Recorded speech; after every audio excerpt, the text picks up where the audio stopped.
اعوذ باللہ من الشیطان اللعین الرجیم بسم اللہ الرحمن الرحیم الحمد للہ وکفی وسلام علی عبادہ الذین اصطفی. درود بھیجیے محمد و آل محمد.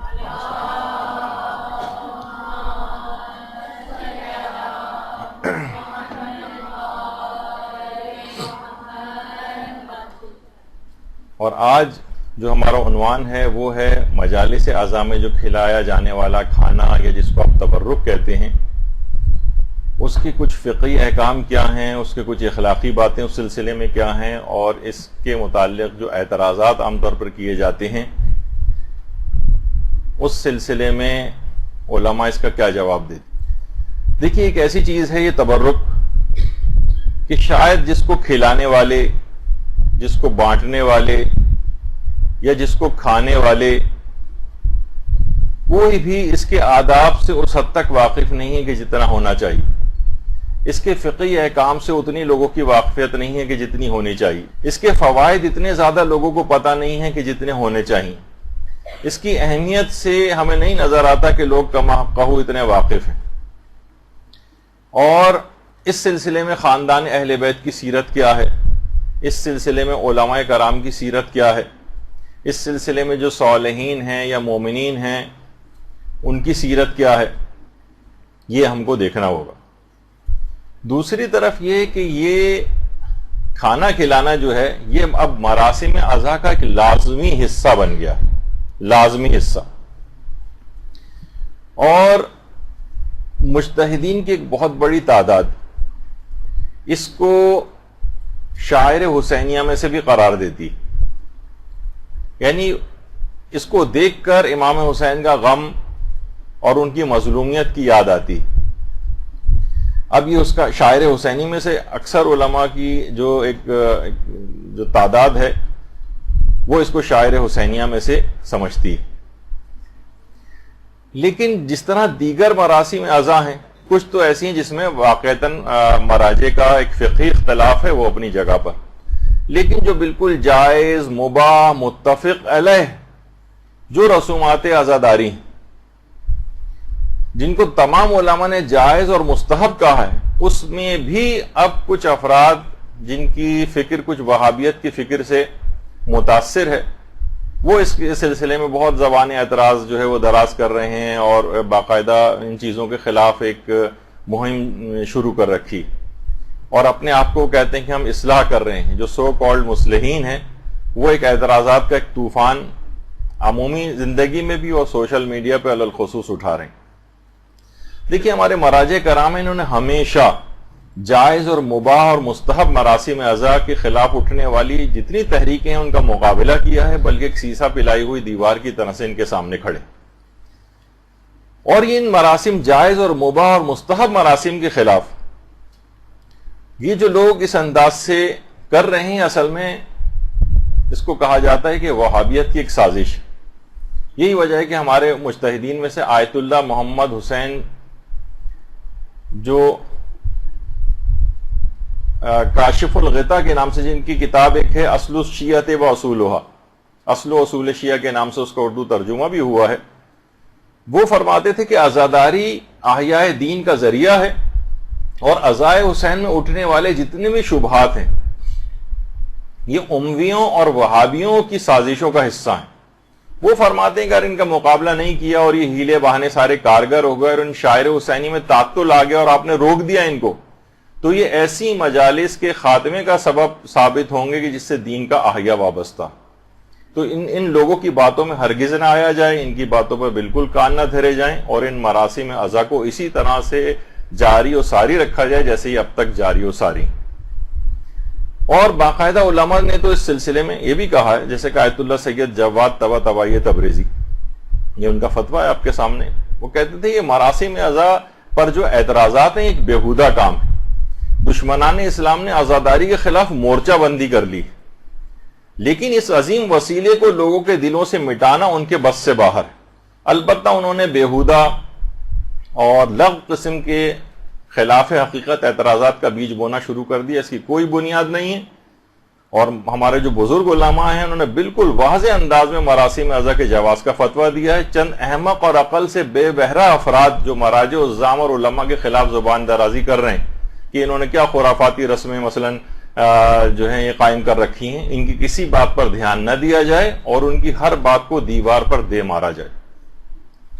یعنی یہ آج کل کیونکہ سوشل میڈیا پہ سب چیزیں بہت زیادہ سامنے آ رہی ہیں, اس وجہ سے یہ تمام چیزیں بھی آپ کے سامنے. اچھا, بعض اوقات کیا ہوتا ہے جب کسی رسم کو وہ دیکھتے ہیں کہ یہ چیز ختم نہیں ہو سکتی تو وہ اس کا متبادل پیش کرتے ہیں کہ بھائی کیا مناسب نہیں ہے کہ جو اتنے زیادہ اخراجات تبرک وغیرہ پر ہو رہے ہیں یہ ہم اس سے غریبوں کی امداد کرنا شروع کر دیں. تو دیکھیے وہ کسی عالم نے بڑا اچھا جملہ کہا ہے نا کہ کسی بھی غریب کو امام حسین کی آزاداری پر کمپرومائز کر کے اپنا پیٹ بھرنا قبول نہیں. کسی شیعہ غریب کو یہ بات قبول نہیں. اتنا بے غیرت اور اتنا کم ظرف کوئی بھی غریب سے غریب مومن بھی نہیں ہے کہ وہ کہے کہ آزاداری کے خرچوں میں کمی کرو اور میرا پیٹ بھرنے کے لیے مجھے پیسے دے دو.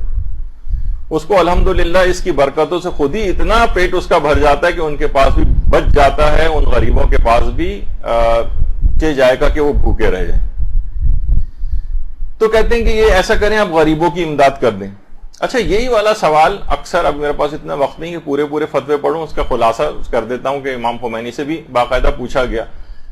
یعنی اس کا خلاصہ یہ ہے کہ یہ جو کتنے اس کے اوپر تبرک وغیرہ پر اتنے زیادہ مصارف ہوتے ہیں, اور تو کیا بہتر نہیں کہ ہم ان مصارف ان کے اوپر خرچ کرنے کے بجائے جو خانوادہ شہداء ہیں ان کے گھروں کی کفالت ہے, یا مجروحین انقلاب میں بہت سے زخمی ہیں, انقلاب کے دوران کتنے افراد زخمی ہوئے تھے, تو یہ ہم یہاں سے کٹوتی کر کے ان لوگوں کی امداد کر دی جائے. تو امام خمینی نے کہا نہیں, یہ مراسم سوگواری سید الشہداء جو ہے اس کو ہرگز ترک نہ کیا جائے, یعنی یہاں کا پیسہ کاٹ کے وہاں نہ دیا جائے. باقاعدہ مجتہدین نے اس کو یعنی دیکھا جائے تو اس وقت بڑا ایک انقلاب نیا نیا آیا تھا اور کتنے لوگ شہید ہوئے تھے, کتنے لوگ زخمی ہوئے تھے, اور انقلاب کو اس وقت بہت پیسوں کی بھی ضرورت تھی, لیکن آزاداری کے اندر کسی قسم کی کمی, خاص طور پر تبرک کے لیے منع کر دیا. کہا نہیں, مراسم میں جو سوگواری سید الشہداء ہے یہ فوقیت رکھتی ہے, اس کو ہرگز ترک نہ کیا جائے اور ان کے اوپر خرچ کیا جائے. اچھا, اسی طرح سے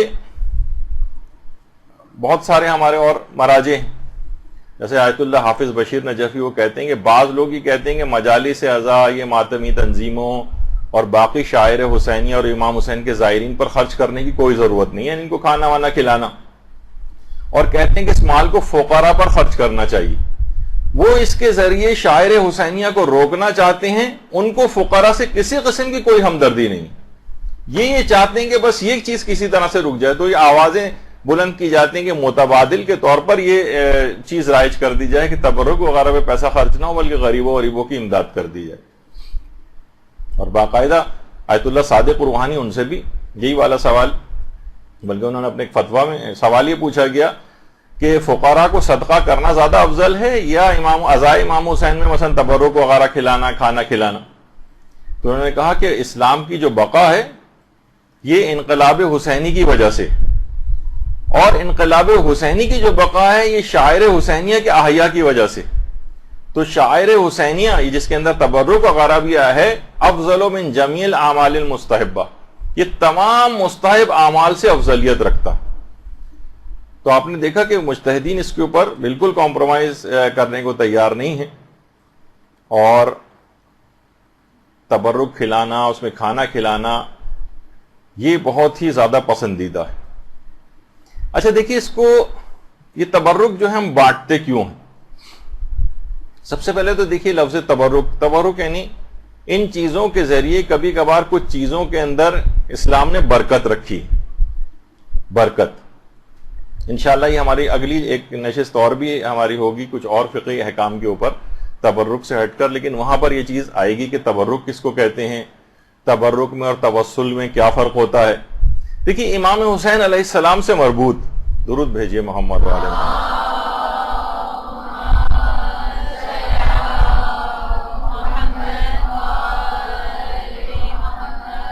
ہر چیز واجب الاحترام ہے جو بھی ان سے منسوب ہو جائے. یہی وجہ ہے کہ ہمارے علماء میں آیت اللہ حسین برجردی, وہ فرماتے تھے کہ امام حسین اتنے بلند مقام پر فائز ہیں اور اتنے واجب الاحترام ہیں کہ ان سے منسوب ہر چیز کا احترام لازم، ہر چیز کا احترام. مثلا امام سے منسوب ہو گیا، مثلا اگر علم منسوب ہو گیا اب اس کا علم کا احترام ہو گیا، ابھی تک ایک کپڑا تھا اب اس کا ایک احترام آ گیا. مشق ایک عام مشق ہے، گھروں میں ڈیکوریشن پیس کے طور پر بھی بہت سی جگہوں پہ لٹکائی جاتی ہے، لیکن مشق سکینہ یا مشق عباس اب کا اس کو آپ عنوان دے دیں اب وہی قابل احترام ہو جائے گی. عام کپڑا ہوتا ہے، لیکن جب وہ خانہ کعبہ کے اوپر لگ جاتا ہے تو وہ قابل احترام ہو جاتا ہے. امام حسین اتنے بلند مرتبہ اور قابل احترام ہیں کہ ان سے منسوب ہر چیز کا احترام لازم ہے. اور مجالس اعضاء کا تبرک، جیسے کہ میں نے اس سے پہلے کہا کہ خود شاعر حسینی میں آیت اللہ اسحاق فیاض فرماتے ہیں کہ اہل بیت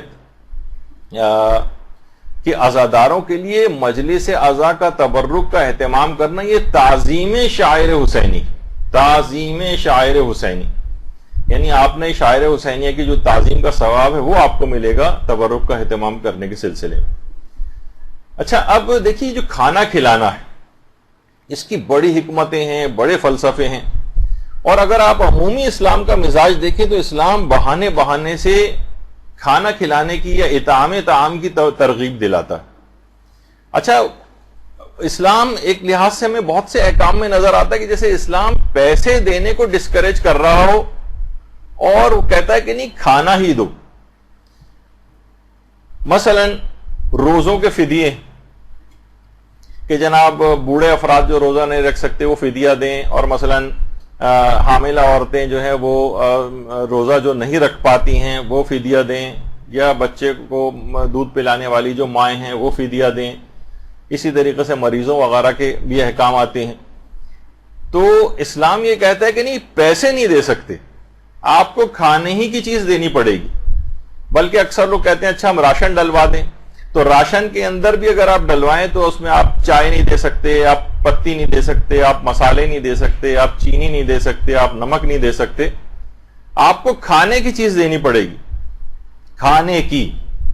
اسی طریقے سے جیسے جان بوجھ کر مثلا اگر کوئی روزہ توڑتا ہے، جیسے کفارہ عمدی جس کا دینا ہوتا ہے، یعنی 60 مسکینوں کو کھانا، یعنی 60 افراد کو یا تو کھانے بالکل 60 افراد گن کے آپ ان کو 60 کھانوں کے پیسے نہیں دے سکتے، 60 افراد کو کھانا ہی دینا پڑے گا.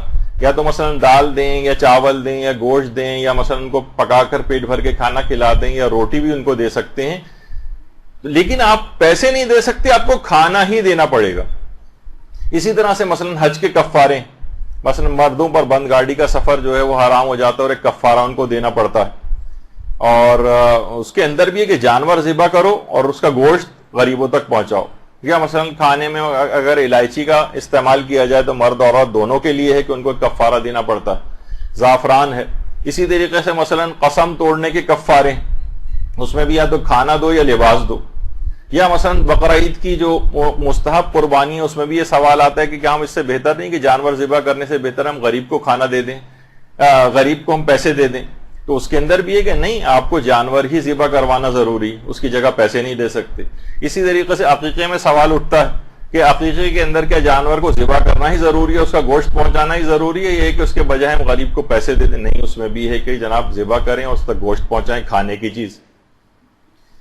اور کھانے میں بھی اس طرح سے ہم گوشت بھی پہنچا سکتے ہیں، لیکن عقیقے میں ایک اور مستحب حکم بھی ہے، یا بہتر اس کو سمجھا گیا ہے کہ مائن و ملہن، پانی اور نمک کے ساتھ اس گوشت کو پکایا جائے، یعنی سالن پکا کے شوربہ وغیرہ کے ساتھ یہ غریب کو دیا جائے تاکہ اس کو وہ کھا لے. تو اسی طریقے سے اگر ہم ویسے بھی دیکھیں تو جنت کی جتنی نعمتوں کا تذکرہ ہوتا ہے اس میں وہی کھانے پینے کی چیزیں، یعنی اسلام اس کی بہرحال ایک ترغیب دلاتا ہے، اس کی ایک اہمیت ہے. اور یہی وجہ ہے کہ روایتوں میں بھی یہ بات آئی ہے کہ جو تم نے کھا لیا وہ گیا، یعنی وہ تو اب باقی نہیں رہے گا، لیکن جو تم نے کھلایا وہ وسعت پذیر ہو جائے گا، یعنی اب اس کی جزا باقی رہے گی. یہی وجہ ہے کہ ہمارے چھٹے امام جعفر صادق علیہ الصلوۃ والسلام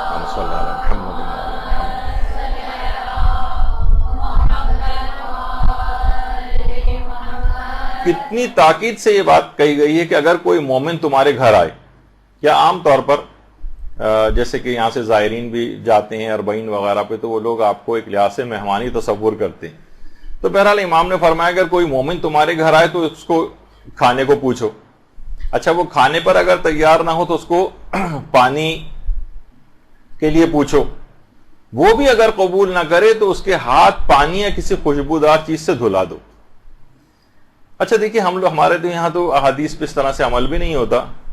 مجھے یاد ہے کہ آج سے شاید 10-12 سال پہلے میں ایک مرتبہ ایران گیا تھا.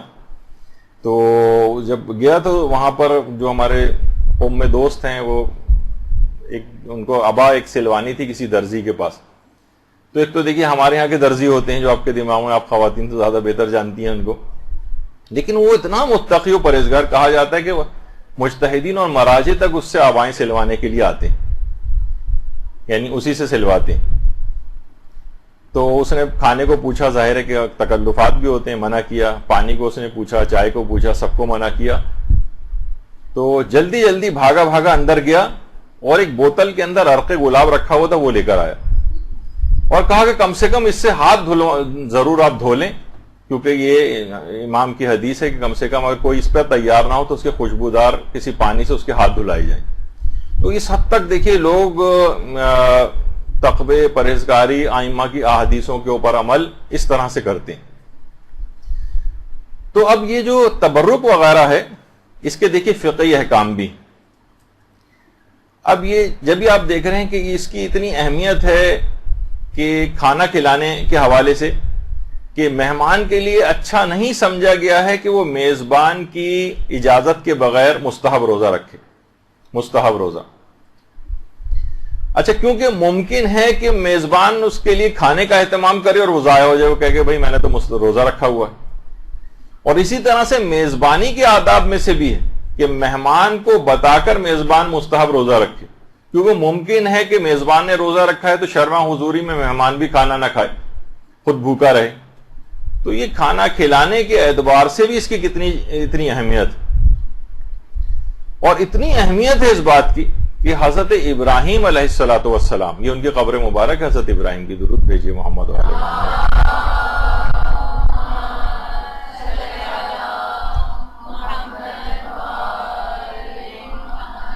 کہ باقاعدہ تفسیر نور الثقلین میں پیغمبر اکرم ختمی مرتبہ صلی اللہ علیہ وآلہ وسلم صلی اللہ علیہ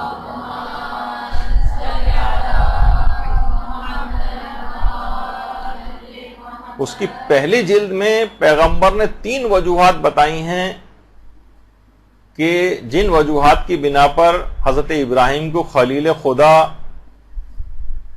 ہونے کی خصوصیت ان کو عطا ہوئی. ان میں سے ایک یہ ہے کہ وہ مہمانوں کو کھانا کھلاتے تھے.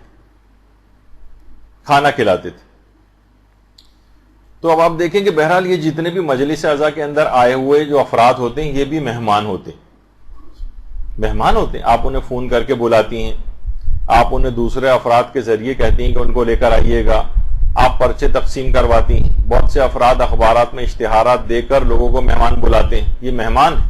جب ابراہیم خلیل خدا اتنا بڑا مقام اللہ کے دوست ہونے کا حاصل کر سکتے ہیں مہمانوں کو کھانا کھلانے پر, تو مومنین کرام کو کسی اعتبار سے کسی درجے کے اندر اللہ کے نزدیک کوئی مقام ملنا کون سی بڑی بات ہے. جب خود خدا کے نبی کو, جو پیغمبر اسلام کے بعد سب سے افضل ترین نبی, ان کو اتنا بڑا مقام, خلت کا عہدہ جو ہے یا منصب عطا ہو سکتا ہے, تو کسی مقام پر بہت چھوٹے لیول پر ہی کیوں نہ صحیح کوئی نہ کوئی مقام خدا کی نگاہ میں ایک مومن کو کیوں حاصل نہیں ہوگا اگر وہ ان آئے ہوئے مہمان عزاداروں کو کھانا کھلا دے. تو بہرحال البتہ دیکھیے اس پہ اعتراض عموماً وہی افراد کرتے ہیں جو ذرا فطرتاً کنجوس ٹائپ کے واقع ہوئے ہیں, کھانا کھلانے سے گھبراتے ہیں, یا یہ کہ کوئی سازشی ٹائپ کے افراد ہوتے ہیں. بہرحال دیکھیے قرآن کے اندر باقاعدہ جہنمیوں کو جو اوصاف بتائے گئے اس میں یہی ہے کہ تقریباً 2-3 جگہوں پہ یا 4 جگہوں کے اوپر ہے کہ وہ مسکینوں کو کھانا نہیں کھلاتے. وَلَمْ نَكُ نُطْعِمُ الْمِسْكِينَ لم نکو من المصلین, ہم نماز گزاروں میں سے نہ تھے. جہنمی ان سے جب پوچھا جائے گا کہ تمہیں جہنم میں کون سی چیز لے کر آئی, وہ کہیں گے ایک تو ہم نماز گزاروں میں سے نہ تھے, اور ولم نکو نطعم المسکین, ہم مسکینوں کو کھانا نہیں کھلاتے تھے, یعنی وہی کھانا نہ کھلانا.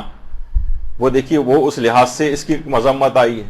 یا جو سورہ معون میں ہے وَلَا يَحُضُّ عَلَىٰ طَعَامِ الْمِسْكِينِ، اس کے اندر بھی یہی بات ہے کہ مسکینوں کو کھانا نہ کھلانے کا. اچھا اب کیونکہ عزائے امام کے اندر تو غریب اور فقیر اور امیر سب آتے ہیں، تو ان سب کو کھانا کھلانے کی ایک الگ مشروعیت ہے. اور دیکھا جائے تو سب در حسین کے فقیر ہی ہیں، چاہے وہ امیر ہی کیوں نہ ہو، در حسین کا فقیر بن کے یہاں پر آتا ہے. تو اس لحاظ سے یہ فقیر اور مسکین در امام حسین پہ آپ کو جو نظر آ رہا ہے، ان کو کھانا کھلائیے. اور یہ مجلس عزا کا تبرک یہ امام حسین سے منسوب ہو کر اس قدر فوائد رکھتا ہے، اس قدر شفا رکھتا ہے، اس قدر سیرت علماء اور صالحین میں اس کے واقعات ملتے ہیں کہ باقاعدہ سننے میں آتا ہے کہ ایک عالم دین تھے کہ جو اگر کہیں رستے میں جا رہے ہوتے تھے اور 10 سبیلیں بھی آتی تھیں تو ہر سبیل سے ایک ایک گھونٹ ضرور پیتے تھے. یعنی اس کے اندر ایک ایسی شفا اور ایک ایسی برکت ہے، کس نے کس خلوص کے ساتھ یہ تمام جو ہے چیزیں لگائی ہیں بارگاہ امام حسین میں. اگر یہ چیز قبول ہو جائے تو وہ کتنی برکت اور شفا کا باعث ہو جائے گی. یہی وجہ ہے کہ جو آیت اللہ تہرانی کے بیٹے فرماتے ہیں کہ مجلس عزا کے تبرک کے سلسلے میں ہمارے والد فرماتے تھے کہ اس قدر برکات ہیں، اس قدر مکاشفات ہوئے ہیں اور اس قدر مشاہدات ہوئے ہیں کہ خود ہمارے والد جو ہیں وہ روز عاشور تک لوگوں کو کھانا کھلانے سے منع نہیں کرتے تھے. اور اگر کوئی ایام عزا میں بھی جب کبھی کہیں پر بھی کھانے کے لیے اگر کوئی بلاتا تھا کہ یہاں پر آئیے، یہاں پر طعام ہے، تو خود ضرور آیت اللہ تہرانی اس کے اندر جاتے تھے. ان کے بیٹے فرماتے ہیں اور کبھی کسی وجہ سے نہیں جا پاتے تھے تو ہمیں اپنی اولادوں میں سے کسی کو بھیجتے تھے کہ جاؤ اور وہاں جا کر مجلس عزا کا تبرک لو اور کھاؤ. اور خود عاشور پہ جب گھر پہ ہوتے تو خود فاقہ کرتے تھے، لیکن یہ کہ بہرحال اگر لوگوں کو کھانا وغیرہ بھجوانے کا انتظام ہوتا تھا. اور یہی وجہ ہے کہ علی اکبر محتشمی پور حجت الاسلام وہ یہ فرماتے ہیں کہ جس زمانے میں امام خمینی، بلکہ جو واقعہ جو یہ بات بتا رہی ہیں برداشت تھا یا سیرہ امام خمینی کے نام سے کئی والیوم میں کتاب لکھی گئی امام خمینی کی سیرت پہ، اس کے اندر حجت الاسلام علی اکبر محتشمی پور کا یہ جملہ ہے کہ امام خمینی جب فرانس میں پیرس میں جلا وطن تھے تو نوفل لو شاتو کا جو علاقہ تھا وہاں پر ان کو جلا وطن کیا گیا تھا. نوفل لو شاتو کا علاقہ جو پیرس میں تھا، یعنی اس کی اتنی شہرت ہوئی ہے کہ اس کے بعد ایرانیوں نے باقاعدہ ایران کے اندر بھی ایک علاقے کا نام جو ان کا ایڈمنسٹریٹو سب ڈویژن ہے اس کا نام بھی نوفل لو شاتو رکھ دیا تھا. تو امام خمینی جب فرانس میں تھے تو فرماتے ہیں کہ عاشور کے روز امام خمینی اپنے مکان پر آئے ہوئے جتنے افراد تھے ان سب کے لیے تبرک اور کھانے کا انتظام کیا کرتے تھے عاشور کے روز. تو علماء کی سیرت میں بھی یہ بات ملتی. اور آج یہ اعتراضات کیے جاتے ہیں کہ یہ چیز بدعت ہے اور یہ چیز کوئی ضروری نہیں ہے اور یہ غریبوں کو جو ہے وہ دے دینی چاہیے، جبکہ اس کی مشروعیت بالکل ثابت ہے. اور علماء کی ایک بہت بڑی اکثریت اس کو شاعر حسینیہ میں سے بھی قرار دیتی. اور کچھ اگر شاعر حسینیہ میں سے نہیں بھی سمجھتے ہیں تب بھی اس کو مستقل ایک مستحب ضرور سمجھتے ہیں.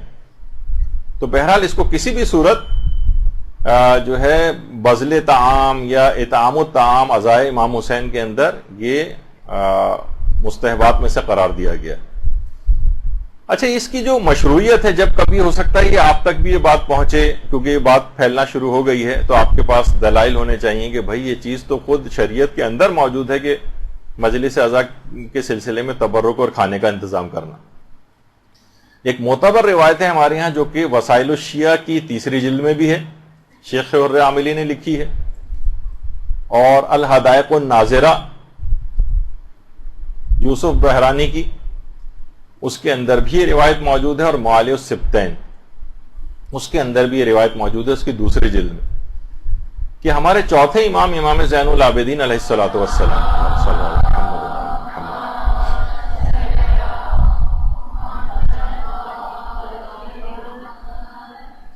کہ مجالس عزا اور عزائے امام حسین اور ماتم امام حسین کے لیے جو عورتیں جمع ہوتی تھیں ان کے لیے امام خود کھانے کا اہتمام فرماتے تھے اور کھانا ان کے لیے بھجواتے تھے. اچھا صرف کھانے ہی کے حوالے سے نہیں، جو روایت ہے ابھی تو ہم اس کے اوپر ڈسکس کریں گے.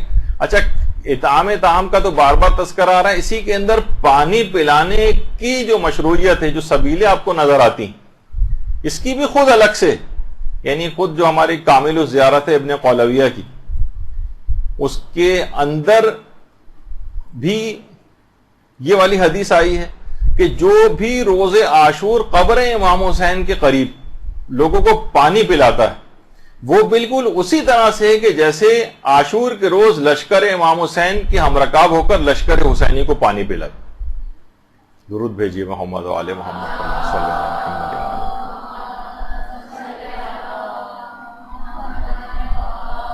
تو فقط صرف اس سے متعلق ہی نہیں کہ صرف قبر امام کے قریب ہی کوئی موجود ہو، بلکہ امام حسین کے نام پر کسی بھی جگہ پانی پلائے تو انشاءاللہ اس کو یہی ثواب حاصل ہو.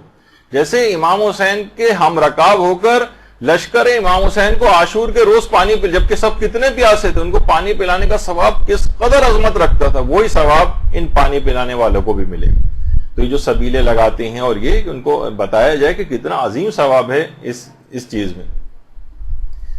تو اچھا واقع کربلا کے بعد جو مجالس بھی مدینے کے اندر منعقد ہوتی تھیں، ان کے اندر بھی تبرک تقسیم ہوتا تھا. اور اس لحاظ سے بھی وہ جو آپ ایک سنتی ہیں کہ ہمارے پانچویں امام محمد باقر علیہ الصلوۃ والسلام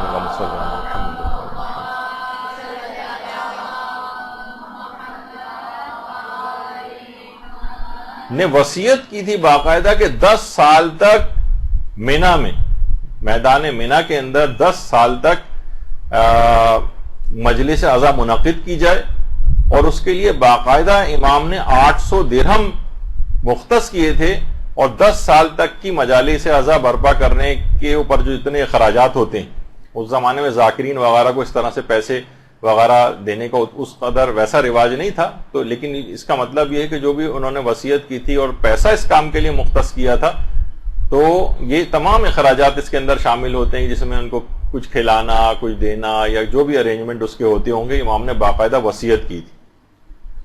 اور آج بھی وہ تو پرانا مینا تھا، اور آج اب تک جتنے بھی شیعہ حجاج ہیں اس کے اوپر عمل کرتے ہیں، اور باقاعدہ تقریباً تمام کاروان میدان مینا میں ایک مجلس عزا امام محمد باقر علیہ السلام کی اس وصیت کے مطابق اس کے اوپر عمل کر کے ایک مجلس عزا برپا کرتے ہیں، اور لوگوں کو وہاں تبرک بھی دیا جاتا ہے، کھانا وغیرہ بھی کھلایا جاتا ہے. اور باقاعدہ جو ابھی آپ نے جو روایت سنی کہ امام سجاد خود کھانا پکوا کر جو ہے اس کا اہتمام کرتے تھے، باقاعدہ آیت اللہ تقی مدرسی جب ان سے اس روایت کے متعلق سوال کیا گیا تو اس میں بھی انہوں نے اسی بات کو کہا، اور اس روایت کو انہوں نے معتبر قرار دیا. اچھا روایت کیا ہے؟ روایت ہے کہ لما قتل الحسین ابن علی، یعنی جب امام حسین قتل ہو گئے تو نسائے بنی ہاشم انہوں نے سیاہ لباس جو ہے وہ پہنے، اور وہ کسی سے بھی سردی اور گرمی کی کوئی شکایت نہیں کرتی تھی. وَكَانَ علی ابن الحسین، یعنی ہمارے امام زین العابدین علیہ السلام یعملوا لہن الطعام للماتم، اس مجلس عزا اور اس ماتم کے لیے باقاعدہ کھانے کا اہتمام فرمایا کرتے تھے. یعنی خود چوتھے امام کی سیرت میں سے ہے یہ کھانا بھجوانا، یعنی وہ فاطمیات اور وہ خاندان اہل بیت کی عورتیں جو مجلس و ماتم برپا کیا کرتی تھیں، چوتھے امام باقاعدہ ان کے لیے کھانے کا اہتمام فرمایا کرتے تھے. اس لحاظ سے یہ معتبر روایت کے مطابق یہ سیرت امام سجاد بھی، محاسن برقی وغیرہ کے اندر بھی اس روایت کو لکھا گیا. اس کے علاوہ ایک اور روایت اب ذرا تاکہ آپ کے سامنے یہ سب چیزیں رہیں، اور کہ یعنی ایسا نہیں کہ بس لوگوں کے پیٹ بھرنے کے لیے، ایک دل بستگی کے لیے یا اپنے خواہش نفس کے لیے کوئی انسان کھانا کھلاتا ہے، لوگ کھانا کھاتے ہیں، بلکہ یہ خود اس میں مشروعیت ہے، اس میں شرعی پہلو ہے. کہ حضرت موسیٰ علیہ السلام کی ایک حدیث ہے جس کو علامہ فخر الدین الطروحی نے مجمع البحرین جو کتاب ان کی ہے اس کے اندر اس کو لکھا ہے، اس کی 3 جلد میں، کہ حضرت موسیٰ نے ایک دفعہ پروردگار عالم سے کہا کہ پروردگار، امت محمدی کو کن خصوصیات کی بنا پر تمام امتوں کے اوپر فضیلت حاصل، کن خصوصیات کی بنا پر؟ تو پروردگار عالم نے کہا کہ 10 خصوصیات کی بنا پر امت محمدی کو دیگر امتوں کے اوپر فضیلت حاصل. تو حضرت موسیٰ نے کہا کہ پروردگار وہ 10 خصوصیات کون سی ہیں تاکہ میں وہ بنی اسرائیل کو تعلیم دوں اور وہ بھی اس کے اوپر عمل کریں. فرمایا وہ ان 10 خصوصیات میں سے ایک ہے نماز، ایک ہے مثلا روزہ، زکوٰۃ، حج، جہاد، جمعہ، نماز جماعت، قرآن، علم اور عاشورہ. حضرت موسیٰ نے فوراً کہا کہ پروردگار یہ عاشورہ کیا ہے؟ تو کہا کہ سبط نبی پر گریہ و بکا کرنا اور محمد مصطفیٰ کے بیٹے کی مصیبت پر گریہ و زاری کرنا. اور سبط نبی کے یا محمد مصطفیٰ کی بیٹی کے بیٹے کی مصیبت پر اگر کوئی بندہ اپنے مال سے کچھ بھی اس فرزند مصطفیٰ کی محبت میں کھانا کھلائے تو خدا دنیا کے 1 درہم کے بدلے اسے دنیا میں 70 درہم کے برابر برکت عطا کرے گا اور جنت میں اسے عافیت کے ساتھ داخل کرے گا اور اس کے تمام گناہوں کو معاف کر دے گا. آپ لوگوں نے بڑے آرام سے اس حدیث کو سن لیا بغیر درود کے. اللہم صلی علی محمد و علی محمد.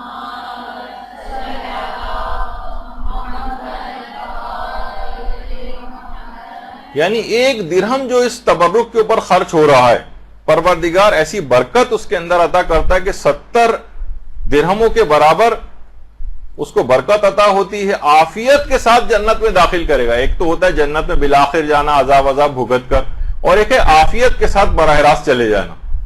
یہ اس کو حاصل ہوگا اور اس کے تمام گناہوں کو پروردگار عالم معاف کر دے گا. یہ باقاعدہ فخر الدین الترہی نے مجموع البحرین میں جو کتاب لکھی ہے، علماء نے اس روایت کو بھی معتبر قرار دیا ہے، اور وہ 10 خصوصیات اس کے اندر امام حسین کی مصیبت پر ان کے عزا کے اندر کھانا کھلانا بھی شامل ہے. اچھا اب دیکھیے خاندان اہل بیت کی، اچھا یہ مستدرک الوسائل کے اندر بھی اس روایت کو لکھا گیا ہے. اچھا اب دعوت ذو العشیرہ جو آپ سنتی ہیں، جب قرآن کا یہ حکم آیا تھا کہ وانذر عشیرتک الاقربین، تو پیغمبر نے پھر ایک کھانے کی دعوت کی تھی، اور پیغمبر اسلام نے اس کھانے کی دعوت میں 40 لوگوں کو بلایا تھا، اور اس میں کھانا کھانے کا انتظام حضرت امیر المومنین علیہ الصلوۃ والسلام کے ذمے تھا.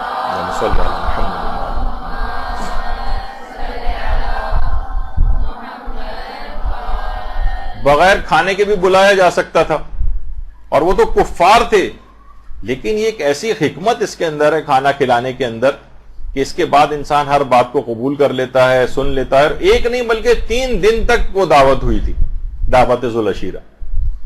تو بہرحال ان روایات سے بھی اس کی مشروعیت جو ہے وہ ثابت ہوتی ہے. خاندان اہل بیت کی سیرت کے اندر بھی یہ چیز ہے کہ مدینے کے اندر اس کے بعد جتنی بھی مجالس عزا اس طرح سے منعقد ہوتی تھیں، اس کے اندر کھانوں کے اہتمام ہوا کرتے تھے. اور خاندان اہل بیت کی سیرت کے مطابق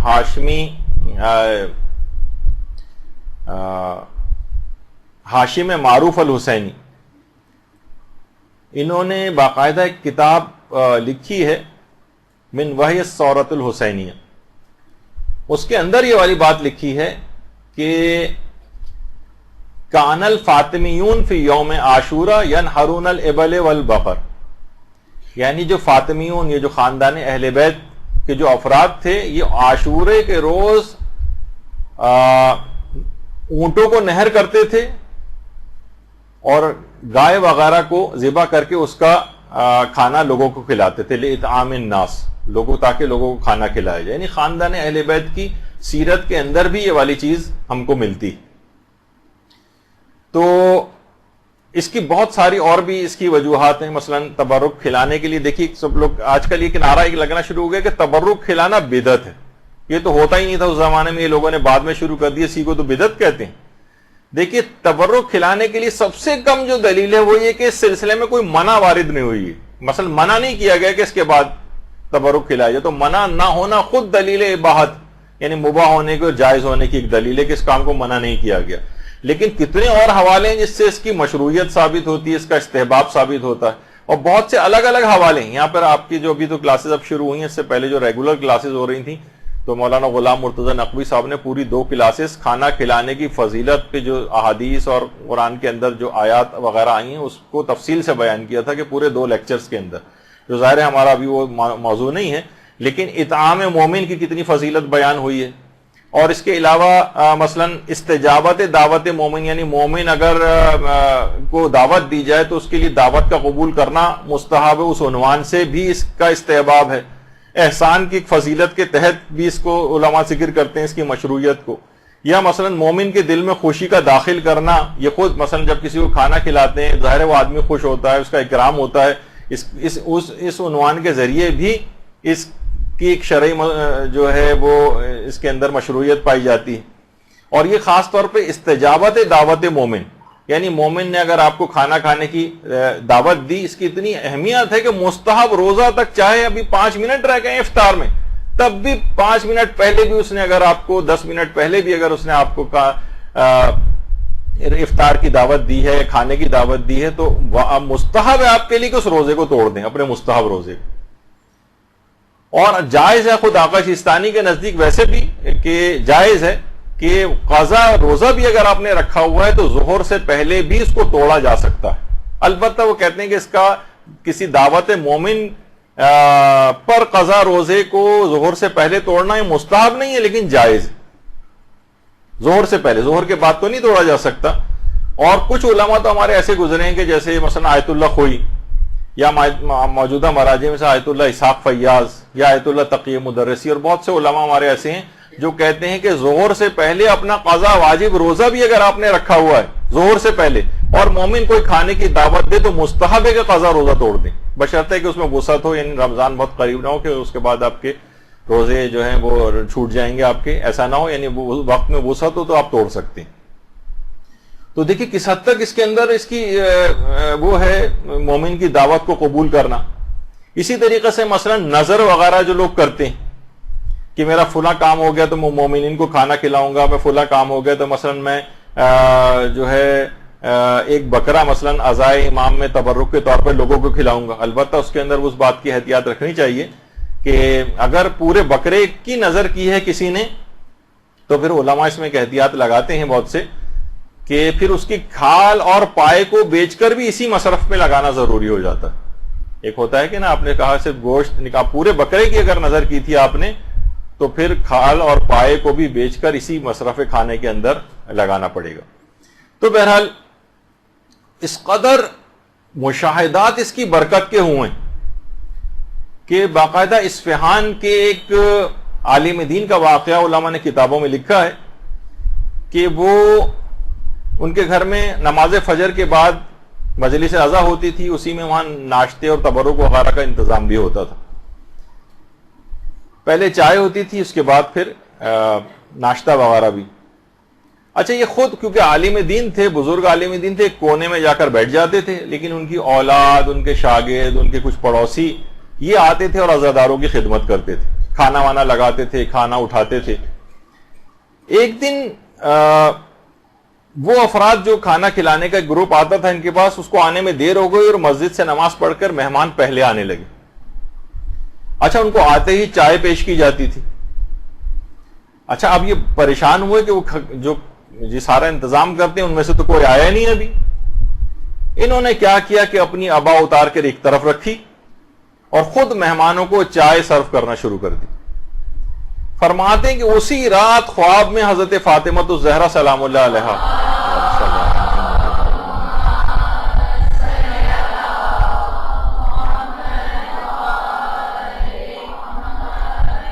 خواب میں آتی ہیں اور فرماتی ہیں کہ پہلے تم ایک جگہ بیٹھ کر لوگوں کو خوش آمدید کہتے تھے، لیکن ہمارے نوکر تم آج بنے ہو. یہ جو تم نے اپنے ہاتھوں سے سرو کر، یعنی جو تم نے کیا ہے، تم نے لوگوں کی خدمت کی ہے اور لوگوں کو اٹھ کر چائے دی ہے، اصل خدمت اور نوکری تم نے آج کی. تو یہ بہت اہم ہے، یعنی انسان اس کے اندر خود حصہ لے اور ان تمام چیزوں کے ضروری ہے کہ اس کے فقہی احکام، ان کی شرائط وغیرہ کو بھی مد نظر رکھے. تبرک کی کچھ شرائط بھی ہیں، کچھ اس کے فقہی احکام بھی ہیں. پہلی تو چیز سب سے یہ ہے کہ اس میں مکمل خوشنودی خدا یا خوشنودی امام حسین کی نیت ہونی چاہیے. اس میں کوئی فرق نہیں ہے. خوشنودی امام حسین، لوگ کہتے ہیں مولا کی ہم خوشنودی کے لیے کر رہے ہیں، اس میں خود مبادرت یہی ہوتی ہے کہ وہ اللہ کی خوشنودی کے لیے کام ہوتا. تو اپنی نیت کو انسان کو چاہیے خالص رکھے، اپنی نیت کو بالکل خالص رکھے اور مکمل اخلاص کے ساتھ تبرک کھلائے۔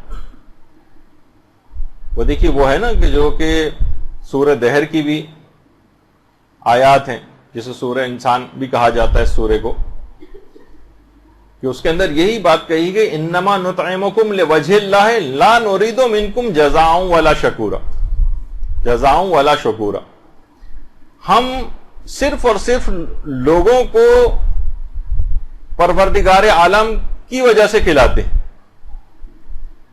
اور کسی اور شخص سے ہمیں کوئی جزا اور کوئی شکریہ نہیں چاہیے، مکمل اخلاص کے ساتھ کھلانا۔ یہ خود قرآن کے اندر اس کی علماء نے کہا کہ اتنی اس میں اخلاص کی ضرورت ہے، کھانا کھلانے میں خوشنودی پروردگار کی ہے، مثلا خوشنودی امام حسین اگر آپ کہیں تو اس کی نیت ہونی چاہیے۔ اچھا پھر اور کسی کی کوئی تعریف کا ہے، کسی کی شکریہ کا کہ ہم نے اتنا اچھا کیا لیکن انہوں نے اس کے باوجود نہ کوئی شکریہ ادا کیا، نہ کوئی رسپانس دیا، نہیں، جن کے لیے کیا ہے وہ ان کی طرف سے شکریہ کی توقع ہونی چاہیے، لوگوں کی نہیں ہونی چاہیے۔ اچھا پھر بہترین چیز جو آپ کو پسندیدہ وہ آپ تبرک کے طور پر دیں۔ لن تنالوا البر حتى تنفقوا مما تحبون، جو قرآن کی آیت ہے سورہ آل عمران کی، کہ تم نیکی تک اس وقت پہنچ ہی نہیں سکتے جب تک کہ راہ خدا میں اس چیز کا انفاق نہ کرو جس کو تم سب سے زیادہ پسند کرتے ہو، یعنی پسندیدہ چیز ہونی چاہیے۔ یہی وجہ ہے کہ اصول کافی کے جو چوتھی جلد ہے اس میں باقاعدہ یہ والی روایت موجود ہے کہ انفاق جب انسان کرے راہ خدا کے اندر تو اسے اپنی محبوب چیز راہ خدا میں انفاق کرنی چاہیے۔ امام کو علم ہوا کہ کسی شخص نے چینی شکر کو راہ خدا میں دیا ہے، تو امام نے اس کو بلایا اور یہ والی آیت یاد دلائی کہ اپنی محبوب چیز کو راہ خدا میں دینا ہوتا ہے۔ یہ تم نے کیا دیا ہے؟ کہا کہ مولا یقین کیجئے کہ مجھے شکر سب سے زیادہ محبوب ہے، میں نے اسی چیز کو ہی راہ خدا میں دیا ہے۔ تو دیکھیے کوئی خراب کوالٹی کی کوئی چیز نہ ہو، کوئی مضر صحت چیز نہ ہو تبرک کے اندر، کیونکہ راہ خدا میں محبوب چیز دینی ہے۔ اگر آپ نے خراب یا بیکار سی کوئی چیز یا مضر صحت کوئی چیز اگر دی ہے تو یہ سوء ادب ہے، ایک تحقیر ہے۔ یہ راہ خدا کے اندر آپ دے رہے ہیں، گویا خدا کے ہاتھ میں چیز جا رہی ہے اور آپ ایک حقیر چیز دے رہے ہیں۔ بہتر سے بہتر چیز ہونی چاہیے، کوالٹی کے بھی اعتبار سے، کوانٹٹی کے بھی اعتبار سے۔ ابھی آتی ہے اس کی تفصیل آگے، اور یہی وجہ ہے کہ سورہ بقرہ کے اندر بھی بات آئی کہ یا ایھا الذین آمنوا انفقوا من طیبات، یعنی بہتر سے بہتر، پاکیزہ سے پاکیزہ چیز۔ اب یہ دیکھیں کہ جو بھی آپ تبرک پکوا رہی ہیں اس کے اندر گھی اور تیل اگر مضر صحت، مثلا آپ نے کیٹرنگ والے کے ذمہ ڈال دیا اور وہ پتہ نہیں کون کون سے تیل اور گھی اس کے اندر جو ڈال رہے ہیں مضر صحت، سستے ترین، لوگوں کی صحتیں اس سے خراب ہو رہی ہیں۔ مومنین کی صحتوں، دیکھیں مومنین کے جسموں کے اندر یہ چیز جائے گی، تو اچھی سے اچھی چیز کا آپ کو انتخاب کرنا ہے۔ اور صرف یہ نہیں کہ نیت اچھی، اس میں یہ بھی ہو کہ یعنی ریاکاری اور دکھاوے کی نیت نہ ہو۔ مثلا اتنی زیادہ دیگیں فلاں صاحب جو ہے کرتے ہیں، 100 دیگیں پکواتے ہیں، ایک شہرت ان کی اس لحاظ سے ہو جاتی۔ یا مثلا نہیں کہ بہت سے لوگ آج کل آپ کو پتہ ہے کہ جیسے سیاسی حلیم ہونا شروع ہو گئے، یعنی اس میں لوگ اپنے کانٹیکٹس بناتے ہیں، اس میں صاحبان ثروت اور آفیشلس کو بلاتے ہیں، جس کو سیاسی حلیم کا نام دیا جاتا ہے۔ اب تصویر میں دینے کے معنی یہ نہیں ہے کہ آپ ان لوگوں کو ہی سمجھیں، یعنی اس طرح کی ایک چیز ہوتی ہے کہ اس میں یعنی خوشنودی امام حسین یا خوشنودی خدا کی نیت پیچھے چلی جاتی ہے۔ ہم کسی کی نیتوں پہ ویسے شک نہیں کر سکتے کہ ہر ایک پہ یہ حکم لگائیں، لیکن بہرحال انسان کو جو خود یہ کر رہا ہو وہ اپنی نیت کو پاک و پاکیزہ رکھے، کہ کوئی سیاسی مقصد اور یہ نہ ہو، نیت خالص ہونی چاہیے۔ اور اگر نیت خالص ہو تو اہل بیت خود مدد کے لیے آتے ہیں، اس تبرک کے اہتمام تک کی مدد ان کی طرف سے ہو جاتی۔ آقا سید علی شاہرودی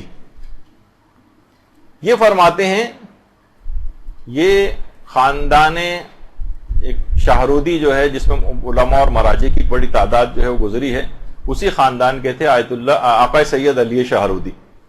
یہ فرماتے ہیں کہ اس زمانے میں نجف میں مدرسہ بزرگ آخوند خراسانی، آخوند خراسانی ہمارے بہت ہی بڑے علماء کے اندر گزرے ہیں، آج بھی ان کی کتنی کتابیں حوزہ علمیہ کے اندر پڑھائی جاتی ہیں، اجتہاد تک کوئی پہنچ نہیں سکتا جب تک کہ ان کی کتابوں کا مطالعہ نہ کر لے۔ تو ان کا ایک مدرسہ تھا وہاں پر، آخوند خراسانی کا جو مدرسہ تھا، وہاں کے ایک خادم کا انتقال ہو گیا. آقا سید علی شاہرودی فرماتے ہیں کہ 7 محرم کی شب تھی. عموماً عراق کے اندر 7 محرم کی جو شب ہوتی ہے، اس میں مصائب حضرت عباس پڑھے جاتے ہیں. حضرت عباس علمدار علیہ الصلوۃ والسلام سے منسوب یہ شب ہے. صلی اللہ علیہ محمد.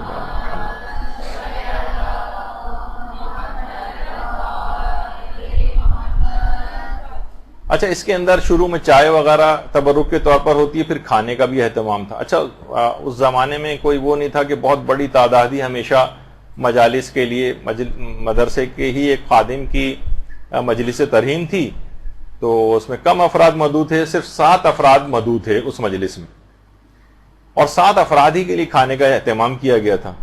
اور اس مجلس کے اندر آقا شیخ عبد الحسین خراسانی، ان کو مجلس پڑھنا تھی.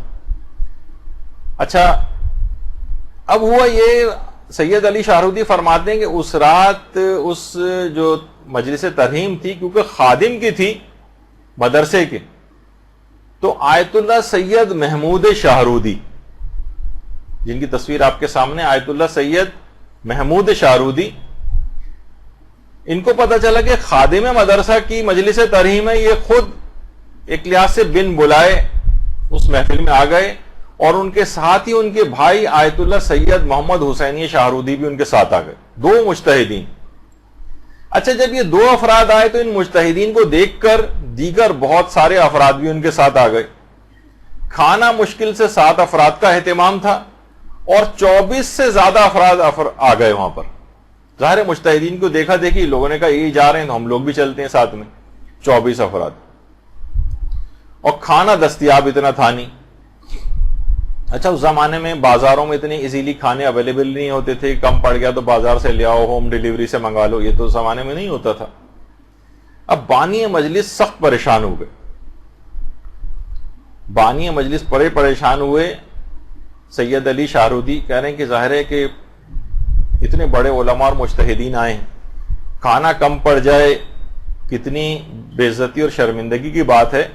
گھر سے باہر نکل کر پریشانی کے عالم میں آئے سڑک پر، اور سر سے عمامہ اتار دیا، اور روضہ ابو الفضل العباس علیہ السلام کا رخ کیا. اللہم صلی علی محمد وعلی محمد.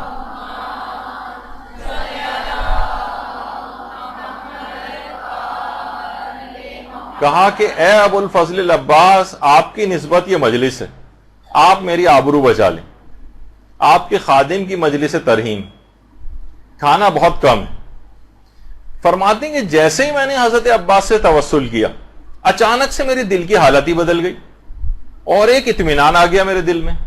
میں اندر آیا اور گھر والوں سے کہا کہ کھانا برتنوں میں نکالو، خدا کریم ہے. اب کہہ رہے کھانا برتنوں میں نکال کر حاضرین مجلس کی طرف کھانا بھیجا، لیکن یہ خود سید علی شاہرودی وہاں نہیں گئے، بس کھانا بھیج دیا. اور اس کے بعد یہ تھا کہ جب کھانے کی کچھ کمی ہوگی تو دوبارہ آواز آئے گی کہ مزید کھانا چاہیے. کہہ رہے انتظار کرتے رہے یہاں تک کہ آواز آئی، سید علی شاہرودی بس کیجئے، سب کھانا کھا چکے ہیں، مزید بھیجنے کی ضرورت نہیں. اب اللہم صلی علی محمد وعلی محمد.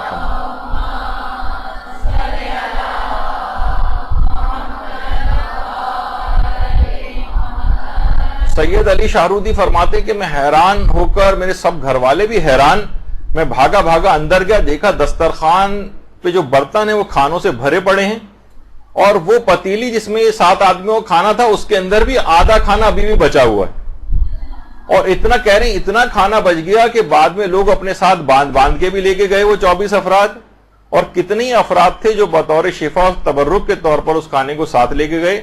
آقا سید علی شاہرودی فرماتے ہیں میں قسم کھا کے، حضرت ابو الفضل العباس کی قسم کھا کے کہتا ہوں کہ اتنا کھانا بچ گیا کہ اگلے دن ہم نے پڑوسیوں میں اس کھانے کو تقسیم کیا، اور 3 دن تک خود بھی اس کھانے کو کھایا.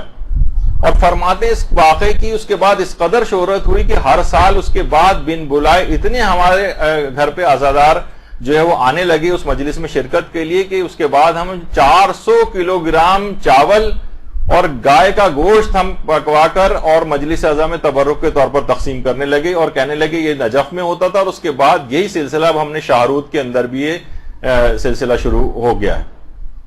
یعنی اگر نیت خالص ہو تو اس مجلس اعضاء کے تبرک کے سلسلے میں اہل بیت کی طرف سے خود بھی الگ سے مدد آتی.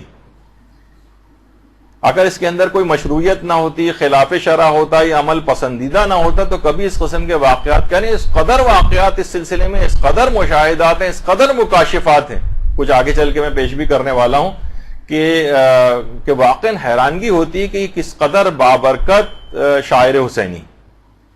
باقاعدہ اس جو واقعہ ابھی آپ نے سنا سید علی شاہرودی کا، یہ چہرہ درخشاں قمر بنی ہاشم ابو الفضل العباس علی ربانی خلخالی کی جو کتاب ہے، اور شاید سننے میں آ رہا ہے کہ شاید اس کا اردو ترجمہ بھی ہو گیا، اس تک کے اندر یہ واقعہ موجود ہے. تو بہرحال کیا ہے کہ نیت خالص ہونی چاہیے. تو ابھی ہم مسائل فقہ میں یہ چیز بیان کر رہے تھے کہ نیت بالکل خالص ہو، کوئی دنیاوی نیت نہ ہو، اور کوشش کیا یقیناً اس بات کو یقینی بنانا چاہیے کہ مال حلال سے تبرک ہونا چاہیے، مال حرام سے تبرک نہیں ہونا چاہیے. جو ہمارے گزرے ہیں عالم شیخ محمد حسین آل کاشف الغطا، یہ فرماتے تھے جملہ واقعتاً یہ بہت اہم ہے جملہ ان کا، کہ واجبات و حرام میں فاعل اور زمان و مکان کے اعتبار سے شدت ہوتی. یعنی ایک گناہ ایک عام شخص انجام دے، لیکن وہی گناہ کرنے والا کوئی عالم دین ہو، اس کی شدت زیادہ ہوگی. اور زمان میں کے اعتبار سے شدت آ جاتی. عام دنوں میں آپ کوئی گناہ کریں اور رمضان میں وہی گناہ کریں، شدت ہوگی. عام رات میں کوئی گناہ کریں اور معاذ اللہ شب قدر میں وہی گناہ کریں، شدت آ جائے گی. اسی طریقے سے مکان کے اعتبار سے شدت ہوتی. ہم گھر میں بیٹھ کر ایک گناہ کریں، لیکن وہی گناہ مثلا مسجد یا امام بارگاہ میں کریں. معاذ اللہ ثم معاذ اللہ وہی گناہ مثلا خانہ کعبہ کے صحن میں بیٹھ کر کریں. اکثر لوگ وہاں پہ کرتے ہیں، طواف لوگ کر رہے ہیں، تھک گئے، سب لوگ آپس میں بیٹھ گئے، ادھر ادھر کی باتیں شروع ہو گئی، تو خانہ کعبہ کے صحن میں بیٹھ کر غیبتیں ہونے لگتی. تو بہرحال شدت آ جائے گی، کیونکہ آپ نے جس جگہ آپ نے ایسا کیا ہے. اچھا بہت سے دیکھیے گناہ ایسے ہیں کہ وہ دوران نماز بھی انسان اس گناہ کے اندر مبتلا ہوتا ہے، جس کی ایک مثال علماء دیتے ہیں، مثلا مردوں کا داڑھی مونڈنا. ورنہ عام طور پہ دیکھیے جس وقت انسان نماز پڑھتا ہے اس وقت وہ غیبت نہیں کرتا، جھوٹ نہیں بولتا، کوئی اور حرام کام اس سے نہیں ہوتا. لیکن داڑھی مونڈا ہوا ہونا یہ خود ایک ایسا گناہ ہے جو دوران نماز ہو رہا ہوتا ہے. تو بہت ساری چیزیں دیکھیے ایسی، جیسے ہمارے ہاں مستحب ہے مثلا نکاح مستحب، اس نکاح کی تقریب کے اندر کتنے حرام کام ہو رہے ہوتے ہیں، شدت آ جائے گی. تو اسی طریقے سے جو مال حرام ہے، مال حرام یہ ایک ایسے اثرات رکھتا ہے کہ واقعتاً انسان، جو امام کہتے تھے نا کہ تم پر میری بات کا اثر اس وجہ سے نہیں ہو رہا ہے کیونکہ تمہارے پیٹ حرام سے بھرے ہوئے، اس کے بعد وہ حجت خدا کے قتل کرنے پر تیار ہو جاتا ہے اور واقعہ کربلا جیسا خونچ کا واقعہ نمودار ہو جاتا ہے. تو بہرحال اسی طریقے سے یہ جو تبرک ہے امام حسین کا، یہ ہر قسم کے مال حرام سے پاک ہونا چاہیے. کوئی چوری کا مال نہ ہو، کوئی فراڈ کا مال نہ ہو، کوئی حرام اسکیموں میں پیسہ لگایا ہوا اس کا پروفٹ آ رہا ہے وہ نہ ہو، کوئی سودی اسکیم کے پیسہ جو پروفٹ آ رہا ہے اس سے یہ والا تبرک نہ خریدا جائے. اسی طرح سے اگر کوئی خمس نہ نکلا ہوا مال ہے، اس مال کے اوپر خمس واجب الادا تھا اور اسی سے آپ نے مثلا تبرک خرید کے تقسیم ہو رہا ہے، یہ خود ایک حرام ہو جائے گا. یہ نہیں ہونا چاہیے. تو بہرحال آخری زمانے کی علامتوں میں سے یہی علامت بتائی گئی ہے روایت میں کہ اس زمانے میں آدمی اس بات کا خیال نہیں کرے گا کہ کہاں سے میرے پاس حلال سے آ رہا ہے یا حرام سے آ رہا ہے. یہ ایک بڑی ایک عالمیہ ہے کہ جس کی طرف اور ایک اور چیز بھی ہے جو آغا سیستانی سے بھی سوال کیا کہ یہ بھی حرام میں چلا جاتا ہے. بعض اوقات دیکھیے چندے جمع کر کر کے تبرک خریدا جاتا ہے، عام طور پر مساجد میں یا عام طور پر کچھ ایسے جو پروگرامز ہوتے ہیں. تو ضرورت سے زیادہ اگر جمع ہو جائے تو کیا کسی اور نیک کام پر خرچ کر سکتے ہیں اس چندے کو؟ عزاداری مثلا کھانا کھلانے کے لیے آپ نے تبرک کے پیسے چندے کے طور پر جمع کی، بچ گئے پیسے، تو فرمایا کہ نہیں، اسی چیز میں خرچ کرنا ضروری ہے. اسے امام حسین کی کسی اور مجلس میں استعمال کر لیا جائے، لیکن کوئی اور نیک کام اس سے نہیں کیا جا سکتا. تو دیکھیے یہاں تک اس بات کی اہمیت ہے. تو چندے کے اندر بھی یہی سلسلہ ہے اسی طرح سے مثلا تبرک کے لیے اگر کسی نے خالصتاً تبرک کے لیے جمع کیا ہے تو جو بچ جائیں اس میں سے پیسے وہ اگلی کسی مجلس کے تبرک ہی میں استعمال ہوں. مثلا وہ پیسے اگر آپ نے تبرک کا کہہ کے جمع کیے ہیں تو تبرک میں استعمال ہوں گے. اس سے مثلا یہ نہیں کر سکتے کہ امام بارگاہ مسجد کی بکنگ کرانے کے جو پیسے ہوتے ہیں اس میں دے دیں. جو نیت سے جمع کیے ہیں اسی نیت سے ہی اس میں خرچ ہونے چاہیے. اور یہی جو بھی آیت اللہ شیخ جواد تبریزی جو تھے ان سے یہ سوال پوچھا گیا تھا اگر کوئی چیز سید الشہداء کے لیے وقف کی جائے تو اس کا مصرف کیا ہے؟ تو انہوں نے یہ فرمایا کہ اگر واقف نے اس بات کا تعین نہیں کیا تھا تو اسے عزاداری مجالس یا اطعام عزادارانی کے اندر خرچ کی جائے یا فقیر زائرین کی مدد کی جائے جو بیچارے اتنا مال نہیں رکھتے اور زیارت وغیرہ پہ جا رہے ہوتے ہیں, ان میں خرچ کیا جا سکتا ہے. لیکن اس کے علاوہ کسی اور مقصد کے لیے خرچ نہیں ہو سکتا.